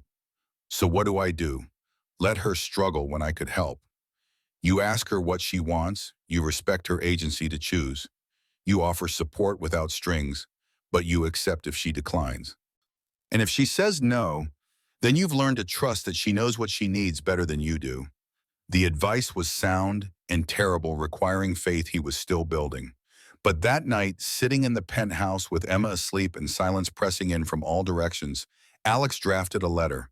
Not text, not email, but actual handwritten letter on paper Pat had to dig out from some drawer because nobody wrote letters anymore. Dear Grace, I heard about nursing school. Congratulations. You earned this through hard work and determination, and I'm proud of you even though I have no right to be. I know money is an obstacle. I want to help not as apology or transaction, but as investment in something that matters. You becoming a nurse will help countless people. Let me be part of making that possible. If you're willing, I'll cover whatever financial gap exists between your loans and tuition. No strings, no expectations, just support from someone who believes in you. If you're not willing, I understand. You've built your life without my help for 30 years. You don't need me to rescue you now. Either way, I'm rooting for you. Alex, he mailed it before he could second-guess the wording, before Dr. Wilson could point out additional ways he was still trying to control outcomes. The letter disappeared into the postal system's machinery beyond his reach, carrying an offer he genuinely hoped she'd accept and simultaneously feared she would. Grace received the letter 5 days later envelope, with familiar handwriting arriving mixed with bills and grocery store circulars. She read it standing in her kitchen, while Ethan did homework at the table, the offer landing exactly as insulting as it was tempting. $4,000. He was offering to solve her problem with money that meant nothing to him and everything to her. No strings, he claimed, but strings were invisible until you pulled against them and felt resistance. She'd be indebted whether he intended it or not. Beholden to his generosity, reminded every day of nursing school that she was there because a millionaire had taken pity. She called him before she could talk herself out of it, hands shaking with fury that had been building since she'd first discovered his lies. I got your letter. Grace, hi, I didn't expect. I don't want your money. Silence on his end, the kind that suggested he was choosing words carefully, probably fresh from therapy, where they'd taught him to listen instead of fix. Okay. That's it, just okay. What do you want me to say? I want you to understand that I don't need rescuing. I'm not some charity case you can throw money at to make yourself feel better about being a liar. I know you're not. Do you? Because this letter sure makes it sound like you think I'm helpless without you. Poor Grace can't afford school better. Write her a check so she knows I care. That's not what I meant. Then what did you mean? Her voice was rising, Ethan looking up from homework with concerned eyes. She lowered it with effort. What did you mean, Alex? I meant I want to support your dreams. I meant I have resources I can share. I meant I'm sorry feels empty without action to back it up. So this is apology, which makes it transaction, which proves my point. She heard him breathe, heard the catch that it suggested he was as frustrated as she was. What do you want from me? You said figure out who I want to be, then we can talk. I'm trying to figure it out, but every move I make is wrong. Because you're still trying to control outcomes. You're still treating relationships like problems to solve with the right combination of money and words. She sat down hard in her kitchen chair, exhaustion, overwhelming anger. I don't want your money, Alex. I want you to trust that I can handle my own life. I do trust that. Then prove it. Let me struggle. Let me figure this out myself. Be someone who believes in me without needing to save me. I can do that. Can you? Because from here, it looks like you're still running tests, just different ones. The accusation hung between them. Truth that cut both ways. He'd been testing her survival without him measuring her need against his resources, seeing if she'd take the money and prove that everyone eventually accepted his help. She'd been testing his respect for her agency, checking if he'd learned anything from therapy or just found more sophisticated ways to manipulate. What if we're both wrong? His voice was quiet, defeated. What if I'm trying to help and you're too hurt to see it as anything but control? What if there's no way forward because we're both too damaged to trust each other? Grace thought about Ethan watching her with questions in his eyes. Thought about the acceptance letter on her refrigerator, dream within reach, but not quite touchable. Thought about Alex's daughter Emma, who'd asked if they could be friends again, who'd said her daddy smiled different around Grace. I don't know. Maybe there isn't a way forward. Grace, I have to go. Ethan has therapy in 20 minutes. She ended the call before the tears could start, before her resolve could weaken, before she could say yes to money that would make everything easier and nothing better. Independence had cost her everything since Brad left. She wouldn't trade it now for convenience. But that night after Ethan was asleep and her apartment was quiet except for the heater's rattle, Grace looked at her banking app and did math that wouldn't balance. Even with maximum student loans, she'd be $1,000 short per semester. Working full-time while attending nursing school wasn't feasible. Cutting hours meant cutting income. The equation had no solution that didn't involve sacrifice or help. She could ask Ruby for a loan, could pick up third shift somewhere, sleep 3 hours a night, and hope exhaustion didn't kill her before graduation. Could defer enrollment a year save everything try again when she had cushion? Or she could accept Alex's offer and hate herself for needing him. The acceptance letter stared at her from the refrigerator next to Ethan's drawings of spaceships and families that always included Emma, now friend he'd made and lost because his mother and her father couldn't navigate their own damage.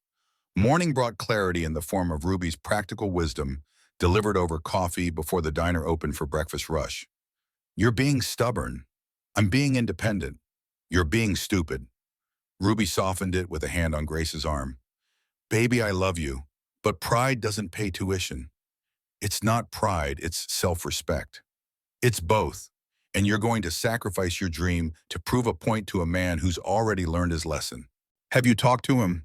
I've watched you for 3 years, watched you give pieces of yourself away until there was nothing left. Brad took your trust. Ethan's condition took your time. Money troubles took your sleep. You've given everything to everyone. Ruby's voice was fierce, maternal. Let someone give back for once, not because you owe them, because they want to. He wants forgiveness. Maybe, or maybe he just wants you to succeed. Sometimes people do good things for complicated reasons. Doesn't make the good thing less good. Grace wanted to argue, to insist she could handle everything alone, but the exhaustion of 3 years was catching up. She was tired of being strong, tired of sacrificing, tired of choosing between survival and dreams when other people got to have both. What if accepting makes me weak? What if refusing makes you foolish? Ruby poured more coffee, the gesture grounding. Strength isn't doing everything alone. It's knowing when to let people help. The conversation stayed with Grace through her shift, through picking up Ethan and making dinner and helping with homework, through the evening routine that had become meditation and repetition. By the time Ethan was asleep, she'd made a decision that felt both like surrender and victory. She called Alex at 9 p.m. knowing it was late but unable to wait until morning. I've been thinking about your offer. Okay? His voice was careful, giving her space to speak. I need $4,000. Total. That's the gap between loans and tuition for both years. I want it structured as a loan. I'll pay you back when I'm working as a nurse. Grace, you don't have to. Those are my terms. Loan at 0% interest repayment, schedule we agree on in writing. Business transaction, not gift. She heard him breathe, heard the choice he was making between arguing and accepting. He chose acceptance. Okay, we can do that. I'll have Mike draw up paperwork, legally binding. This isn't charity. I know. And this doesn't fix us. The money solves a problem. Doesn't solve the problem. I know that too. She wanted to say more, to explain that accepting help didn't mean forgiveness, that she was doing this for herself and Ethan, not for them. But the words tangled in her throat, gratitude and resentment mixing until she couldn't separate them. Thank you. You're welcome.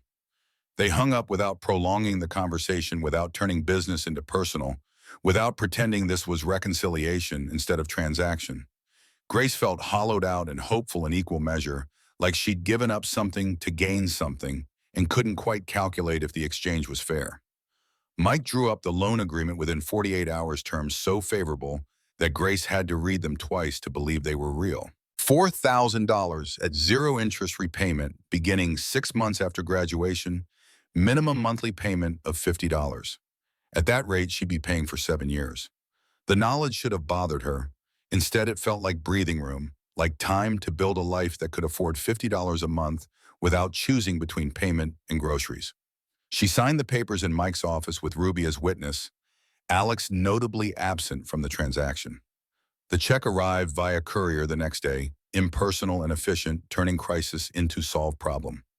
Grace deposited it, immediately paid her first semester tuition that afternoon, bought textbooks that evening from the used bookstore where nursing students sold back previous semester's materials.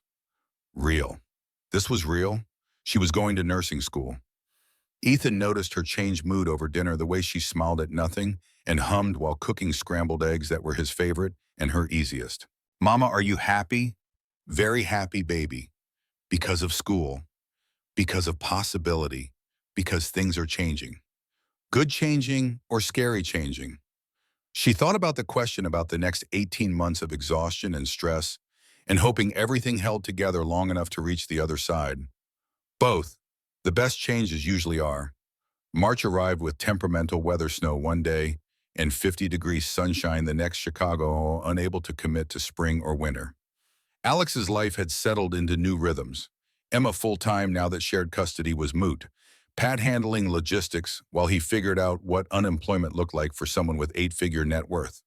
The title of chairman emeritus came with office space he never used and salary he didn't need. Corporate courtesy extended to exiled founder. Dr. Wilson suggested he find purpose beyond wealth management and feeling sorry for himself. What did you love before the money?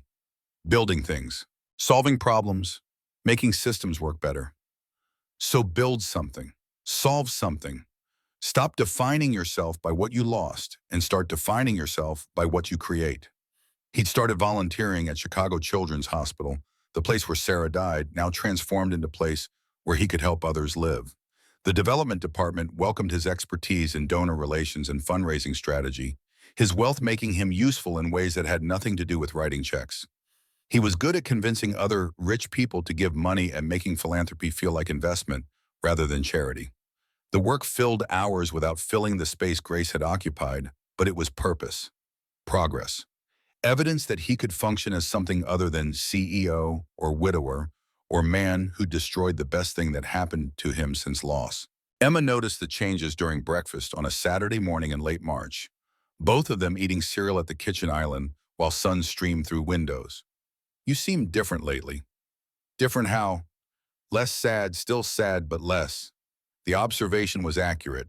Grief had layers, and he'd been excavating through them in therapy, finding new wounds under old ones, processing loss that went back farther than Sarah's death.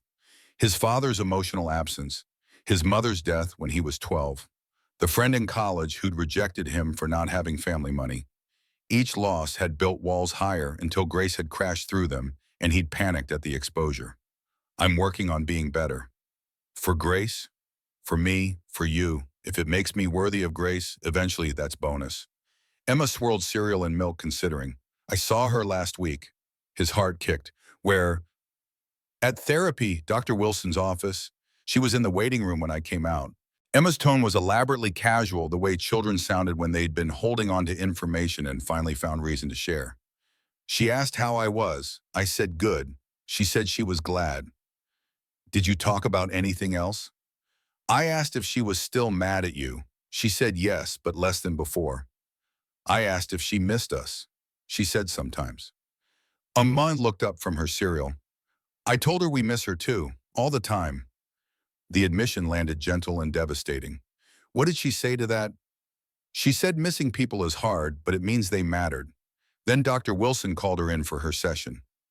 She's in therapy too. I guess. Dr. Wilson said something about family sessions when I asked. She's doing them with Ethan. The information rearranged his understanding of Grace's silence. She wasn't just avoiding him. She was working through their relationship with professional help, processing damage the same way he was. They were parallel healing, separate, but moving in the same direction. Do you think she'll forgive you eventually? I don't know, baby. Forgiveness isn't something you earn on a schedule. But you're trying. I'm trying, Emma nodded like this satisfied some internal metric. Good, trying is important. April brought Grace's first day of prerequisites, chemistry and anatomy, crammed into 8-week intensive courses that met 4 days a week for 3 hours each. She'd arranged her work schedule around classes, mornings at the diner, and evening shifts when Ethan was with the extended daycare program funded by hospital staff benefits. The days were long and exhausting, and exactly what she'd signed up for. Her first anatomy exam came back with an 87, good enough to keep her scholarship, but not the perfect score she'd been aiming for. She studied harder for the second, sacrificing sleep and social life she didn't have, anyway, bringing her grade up to 92. Ruby found her in the diner's office during a rare break, textbooks spread across every surface, highlighters and sticky notes creating a rainbow of desperate organization. You're going to burn out before you even start the real program. I'm fine. You're exhausted. I can see it in your face. Grace looked up from her anatomy textbook pages detailing muscle systems she needed to memorize by Friday. This is what it takes. I knew it would be hard. Hard and impossible are different things. You're working 50 hours here, plus 20 hours of class, plus God knows how many studying. When do you sleep? Enough. That's not a number. 4 or 5 hours. Ruby's expression was pure maternal disapproval. That's not sustainable. It's temporary, just until August when the real program starts. Then I cut my hours here to part-time. And live on what? The question Grace had been avoiding the math that still didn't quite work despite Alex's loan covering tuition. Living expenses required income. Part-time at the diner wouldn't cover rent, plus utilities, plus Ethan's therapy copays, plus food, plus the 1,000 small expenses that accumulated like snow individual flakes, meaningless until they built into something that buried you. I'll figure it out. Let Alex help. We've had this conversation, and we'll keep having it until you listen. Ruby closed the anatomy textbook, forcing eye contact. Baby, there's no prize for suffering alone. He wants to help. Let him. I took his loan. That's enough. It's not, and you know it's not. Grace wanted to argue, but the exhaustion was winning. 4 hours of sleep catching up to her in Ruby's office, with fluorescent lights humming overhead. She put her head down on her textbooks just for a minute, just to rest her eyes. She woke 2 hours later to Ruby covering her with a jacket and turning off the lights. The older woman's hand on her shoulder was gentle, forgiving the vulnerability Grace had been trying to hide. Go home. Get real sleep. The muscles will still be there tomorrow. I can't afford to fall behind. You can't afford to collapse either. Grace drove home in twilight, in Chicago's streets transitioning from day to night, headlights illuminating the path forward. Her apartment was dark except for the television's glow. Ethan asleep on the couch where he'd been watching cartoons while waiting for her. She carried him to bed, his weight familiar in her arms, and stood watching him sleep with fierce love that made her chest ache. Everything she did was for him. The school, the work, the exhaustion. Building a better life meant sacrifice now for stability later. She had to believe it was worth it. Her phone buzzed. Text from Alex. Emma said you were in therapy. I'm glad. I hope it helps. She stared at the message, thumb hovering over the keyboard. 3 months since they'd spoken directly, 3 months of parallel existence without intersection. The loan had been business transaction conducted through Mike. But this message was personal acknowledgement that they occupied the same emotional space even while physically apart. She typed back, "It does help. How are you?" The response came quickly, like he'd been waiting for permission to talk better. Different. Trying to figure out who I am without my company. And still figuring. Some days are better than others. She wanted to ask if he missed her, wanted to confess that she missed him too, despite the anger, wanted to bridge the gap they'd built out of hurt and pride. Instead, she wrote, Emma's a good kid. You are raising her right. Thanks. She misses you. And Ethan. The admission was simple and complicated, opening door neither of them was quite ready to walk through. Grace's fingers hovered, unsure whether to close it or step forward. Finally, tell her I miss her too. And maybe someday we can arrange a play date. The kids shouldn't suffer because we're messy. I'd like that. The conversation ended, their potential left hanging like promise or threat, depending on interpretation. Grace fell asleep on her couch, phone in hand, dreaming about futures that might exist if she could just hold on long enough to reach them. May brought Emma's 9th birthday party, small by design, but Emma's request was specific. Can we invite Grace and Ethan? Please. Alex had anticipated this, had discussed it with Dr. Wilson, had prepared himself for either outcome. He texted Grace, Emma's birthday is Saturday. Park party, nothing fancy. She wants you and Ethan there. No pressure either way. The response took 3 hours. We'll come. For Emma, the qualifier stung but was fair. They were doing this for children who missed each other, not for adults who destroyed what could have been. Alex bought decorations and cake, organized games that would work for Ethan's wheelchair-created event that prioritized inclusion over tradition. Saturday arrived with perfect weather, May sunshine warm without being hot, breeze gentle enough not to scatter decorations. Emma's friends from school arrived, first cluster of 9-year-olds running wild through Lincoln Park's playground. Then Grace appeared, pushing Ethan's wheelchair while he clutched a wrapped present, clearly chosen with care. Hi. Grace's smile was careful, cordial, the expression of someone at an event they'd agreed to attend rather than wanted to. Thanks for coming. Emma invited us. We wouldn't miss it. Ethan wheeled toward Emma as fast as his arms could push the two children, reuniting with the squeals that suggested 3 months apart had been 3 years. They disappeared into the group of kids, Emma immediately making sure everyone included Ethan in games protective without making him feel different. Grace and Alex stood at awkward distance, adults supervising childhood joy while navigating minefield of their own creation. Pat arrived with drinks and paper plates, took one look at the tension, and busied herself with logistics that didn't require their help. She looks good, Emma. She is good. Thriving, actually. School's going well. I'm glad. How's nursing school? Hard. Really hard. Grace's exhaustion was visible in daylight dark circles under her eyes that makeup didn't quite hide. But good, I'm learning. And Ethan? He's been asking about Emma constantly. I finally gave in. She watched her son laugh at something Emma said, the sound pure and joyful. I forgot how good they are together. We could arrange more play dates, if you want. Grace hesitated, weighing offer against risk. Maybe. Let's see how today goes. The party proceeded smoothly, kids rotating through games while adults made small talk with other parents who didn't know the history between Alex and Grace. When it was time for cake, Emma insisted Grace sit next to her while they sang, positioning between her father and her friend's mother, like she could force proximity into reconciliation. Blowing out candles, Emma closed her eyes with performance intensity, wish taking several seconds to complete. Later, when Grace was helping clean up and kids were burning off sugar-induced energy, Emma pulled Grace aside. I wished for you and Daddy to be friends again. Grace's heart cracked. That's a sweet wish, honey. Will it come true? I don't know. Wishes are tricky. But you miss him, right? Like I miss Mama? The comparison was devastating and unfair, and probably accurate. It's complicated, Emma. Grown-ups always say that when they mean yes, but don't want to admit it. Grace laughed despite herself. When did you get so smart? I've always been smart. Adults just don't listen. Emma's expression turned serious. Daddy's different now. Better. He goes to therapy and volunteers at the hospital and doesn't work all the time. He's trying. I know he is. So maybe you could try too. The request was innocent, an impossible child's logic that believed love conquered damage if people just tried hard enough. Grace wanted to explain that trying wasn't enough, that some breaks didn't heal cleanly, that she was tired of being the one who had to choose between pride and loneliness. Instead, she said, I'll think about it. Emma hugged her fierce and quick, then ran off to rejoin games.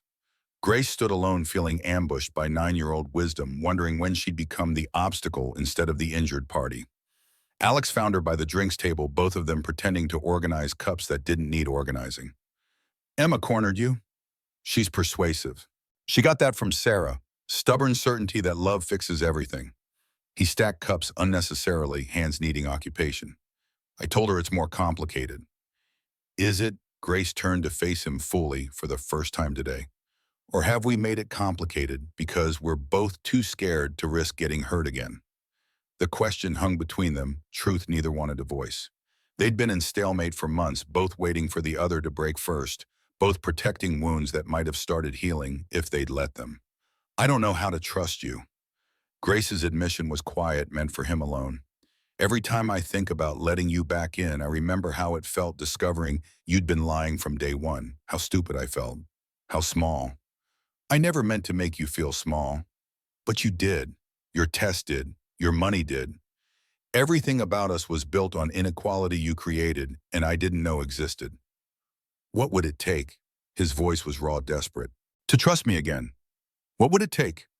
She thought about the question about the therapy sessions, where Dr. Wilson asked similar things about the nights alone when she missed him so much her chest ached. On time, consistency, proof that you've actually changed and aren't just performing change to get me back.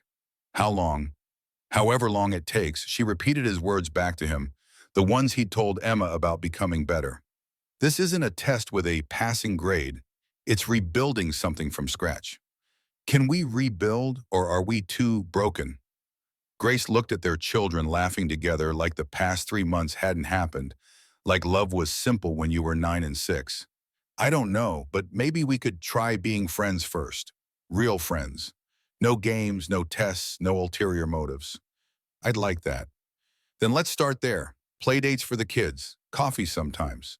Build foundation before we try for more. It was compromise middle ground between isolation and reconciliation. Alex wanted to push for more to explain that he loved her and missed her and would wait however long it took. But Dr. Wilson's voice echoed, trust means accepting her timeline, not imposing yours. Okay, friends?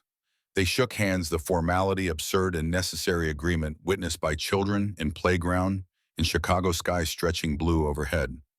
Summer passed in careful increments, playdates every other week where they supervised children while learning each other again without the weight of romance.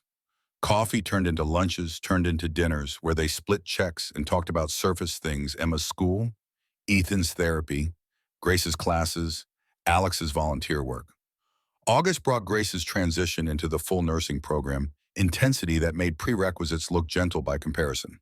Her work hours at the diner dropped to 20 per week, income plummeting, while expenses maintained their trajectory. She made it 2 months before the math stopped working, before she missed rent and had to ask her landlord for extension, before Ruby found her crying in the bathroom about how she couldn't do this, couldn't juggle everything, couldn't be enough. You need to tell Alex. I can't. I'm supposed to be handling this. Baby, nobody handles nursing school and single motherhood and poverty all at once. That's not weakness. That's reality. Grace's pride warred with practicality, stubborn independence colliding with the simple fact that she was drowning. That night, she texted Alex, can we talk in person? They met at the park where this had started October evening, cool enough for jackets, leaves turning colors that belonged on postcards. Grace sat on their bench while Alex gave her space to speak first. I'm behind on rent, and I don't know how to fix it without asking for help I swore I wouldn't need. Alex's first instinct was to offer money to solve the problem with resources he had in abundance. But Dr. Wilson's training held, what would help look like, I need $400. That's the gap between what I have and what I owe. She stared at her hands. I could ask Ruby for a loan, but she doesn't have it either. I could pick up more shifts, but that means less study time, and I'm barely keeping my grades up. I could lend you the money, add it to the existing loan. That's what I was afraid you'd say. Why afraid? Because every time I take your money, the gap gets wider. Every time you solve my problems, I'm less independent and more dependent. And I swore I'd never depend on a man again after Brad. Alex sat beside her, careful to maintain distance. What if it's not about dependence? What if it's just two people who care about each other, helping during hard times? But the help only flows one direction. You help me, I can't help you. That's not partnership. That's charity. You help me. His voice was firm. You've shown up to play dates when you were exhausted. You've been patient with Emma when I know you were angry at me. You've modeled what it looks like to work hard for your dreams. That's help, Grace, just not financial. She wanted to believe him, wanted to accept that help came in forms besides money. But the numbers were stubborn. He had $42 million, and she had $63 in checking. If I take this loan, we're not even. We'll never be even. Maybe even isn't the goal. Maybe the goal is both of us having what we need to thrive regardless of where it comes from. The words settled between them, offering different framework for thinking about resources and support. Grace had spent 3 years equating independence with isolation, believing that needing help meant failure. But watching Ethan learn to ask for assistance in physical therapy, seeing Emma lean on Alex without it diminishing her maybe strength, included knowing when to accept support. $400, added to the existing loan, same terms. Same terms. And Alex, this doesn't fix us. It helps me, but it doesn't erase what happened. I know. She accepted the money through Mike's office again transaction instead of gift-preserving dignity, even while acknowledging need. It felt like defeat and victory simultaneously, like she'd lost battle but might still win war. November brought Thanksgiving, both families separate, but Emma requesting they at least see each other for dessert. They met at Alex's penthouse, Grace's first time seeing how he actually lived wealth on full display in ways the rental Honda and thrift store clothes had hidden. This is where you live. Ethan's eyes were wide, taking in space and view and luxury he'd only seen in movies. This is it. It's like a castle. Sometimes it feels like a prison. Alex caught Grace's eye. Big spaces get lonely. They had pie and conversation that was easier than it had been months ago, adults finding rhythm while children played with Emma's telescope on the balcony. When evening ended and Grace prepared to leave, Alex walked them to the elevator with coat and bag in Ethan's wheelchair. Thank you for coming. Emma wanted us here. We're doing this for her. Just her. Grace met his eyes, seeing hope and patience and longing she recognized because she felt it too. I don't know yet. Ask me again in a month. December 20th arrived with snow, same date as a year ago when Alex had first seen Grace through the diner window. He drove there now, parking across the street, watching her serve with the same tired kindness that had first caught his attention. She saw him through the window, saw him watching, and this time instead of ignoring, she came outside during her break. You're doing that creepy observation thing again.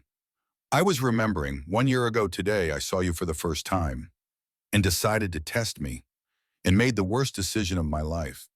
She sat beside him in the car, both of them watching snow fall on the Chicago streets. It's been a year. Do you know what you want yet?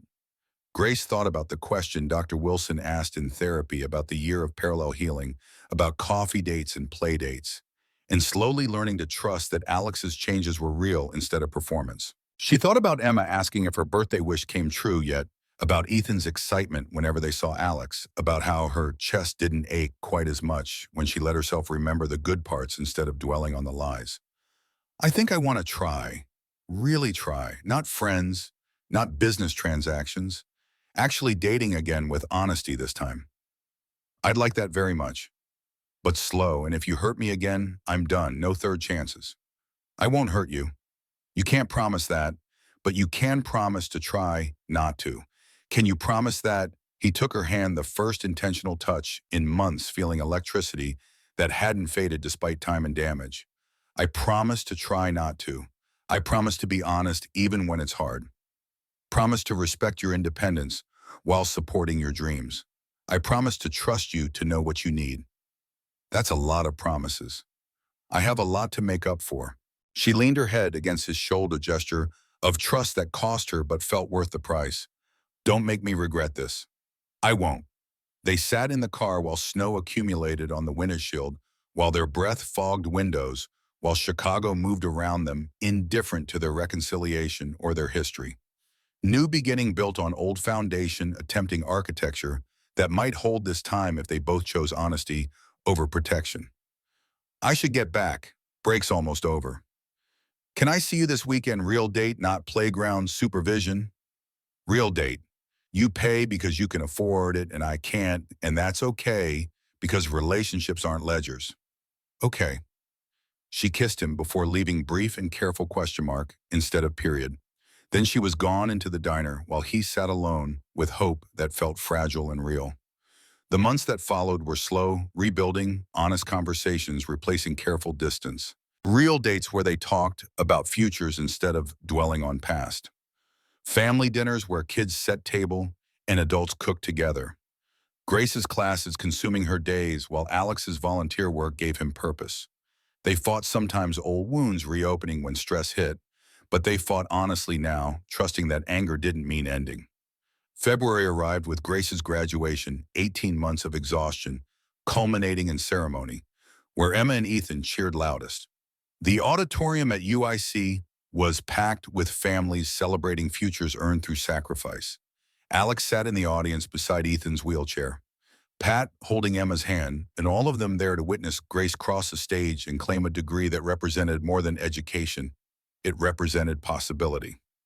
Her name was called Grace Elena Morgan, Bachelor of Science in Nursing.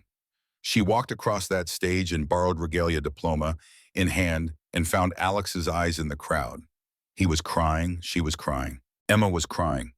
Even Ethan, who claimed he was too old for tears, had wet eyes.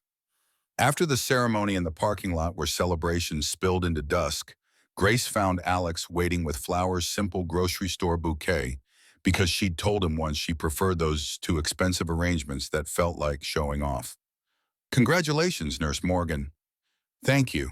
She took the flowers, breathing in their cheap, cheerful scent. I got a job offer, pediatric oncology at Chicago Children's. $58,000 to start. Grace, that's incredible. I can pay you back faster now, the loans. Take your time. I want to pay you back, all of it. Be truly even. She took his hand, leading him back toward where their families waited. But I'm learning that help isn't weakness. It's just love in practical form. He kissed her, then deep and certain promise instead of question. Around them, other graduates celebrated with their families. But in that moment, they were the only two people in the world. Christmas Eve arrived 11 months after their reconciliation began. Alex's penthouse transformed into home by the simple addition of people who mattered. Grace and Ethan had moved in 3 months ago, her pride finally yielding to the practical reality that Ethan needed the space and the building had accessibility his wheelchair required. They'd established rules: she paid rent proportional to her income, maintained her own bank account, made decisions equally. Partnership, not rescue. Emma and Ethan were asleep in their respective rooms. Emma's astronomy-themed space and Ethan's room with its adaptive equipment and posters of physicists. Pat was in the guest room where she'd taken to staying most weekends, grandmother to both children now. Mike and his wife had left an hour ago, stomachs full of the dinner they'd all cooked together. Grace stood on the balcony watching snow fall on Chicago. Same snow that had fallen a year ago, when everything felt impossible. Alex wrapped his arms around her from behind, and she leaned back into his warmth. Emma's wish came true. Which wish? At her birthday, she wished we'd be friends again. Grace turned in his arms. We're more than friends now. Is that okay? It's better than okay. He kissed her under falling snow 1 year and lifetime away from the broken man who'd tested love instead of trusting it.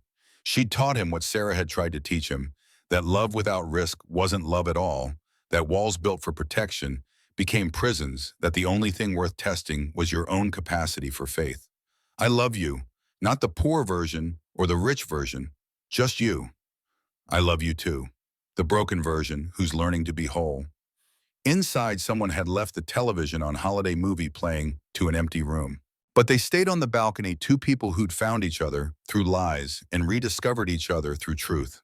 Snow fell on the city below, covering old tracks and making space for new paths forward.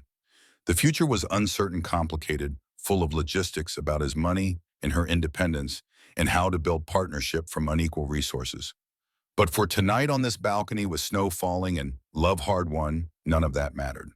What mattered was choosing each other again and again until choosing became habit and habit became home.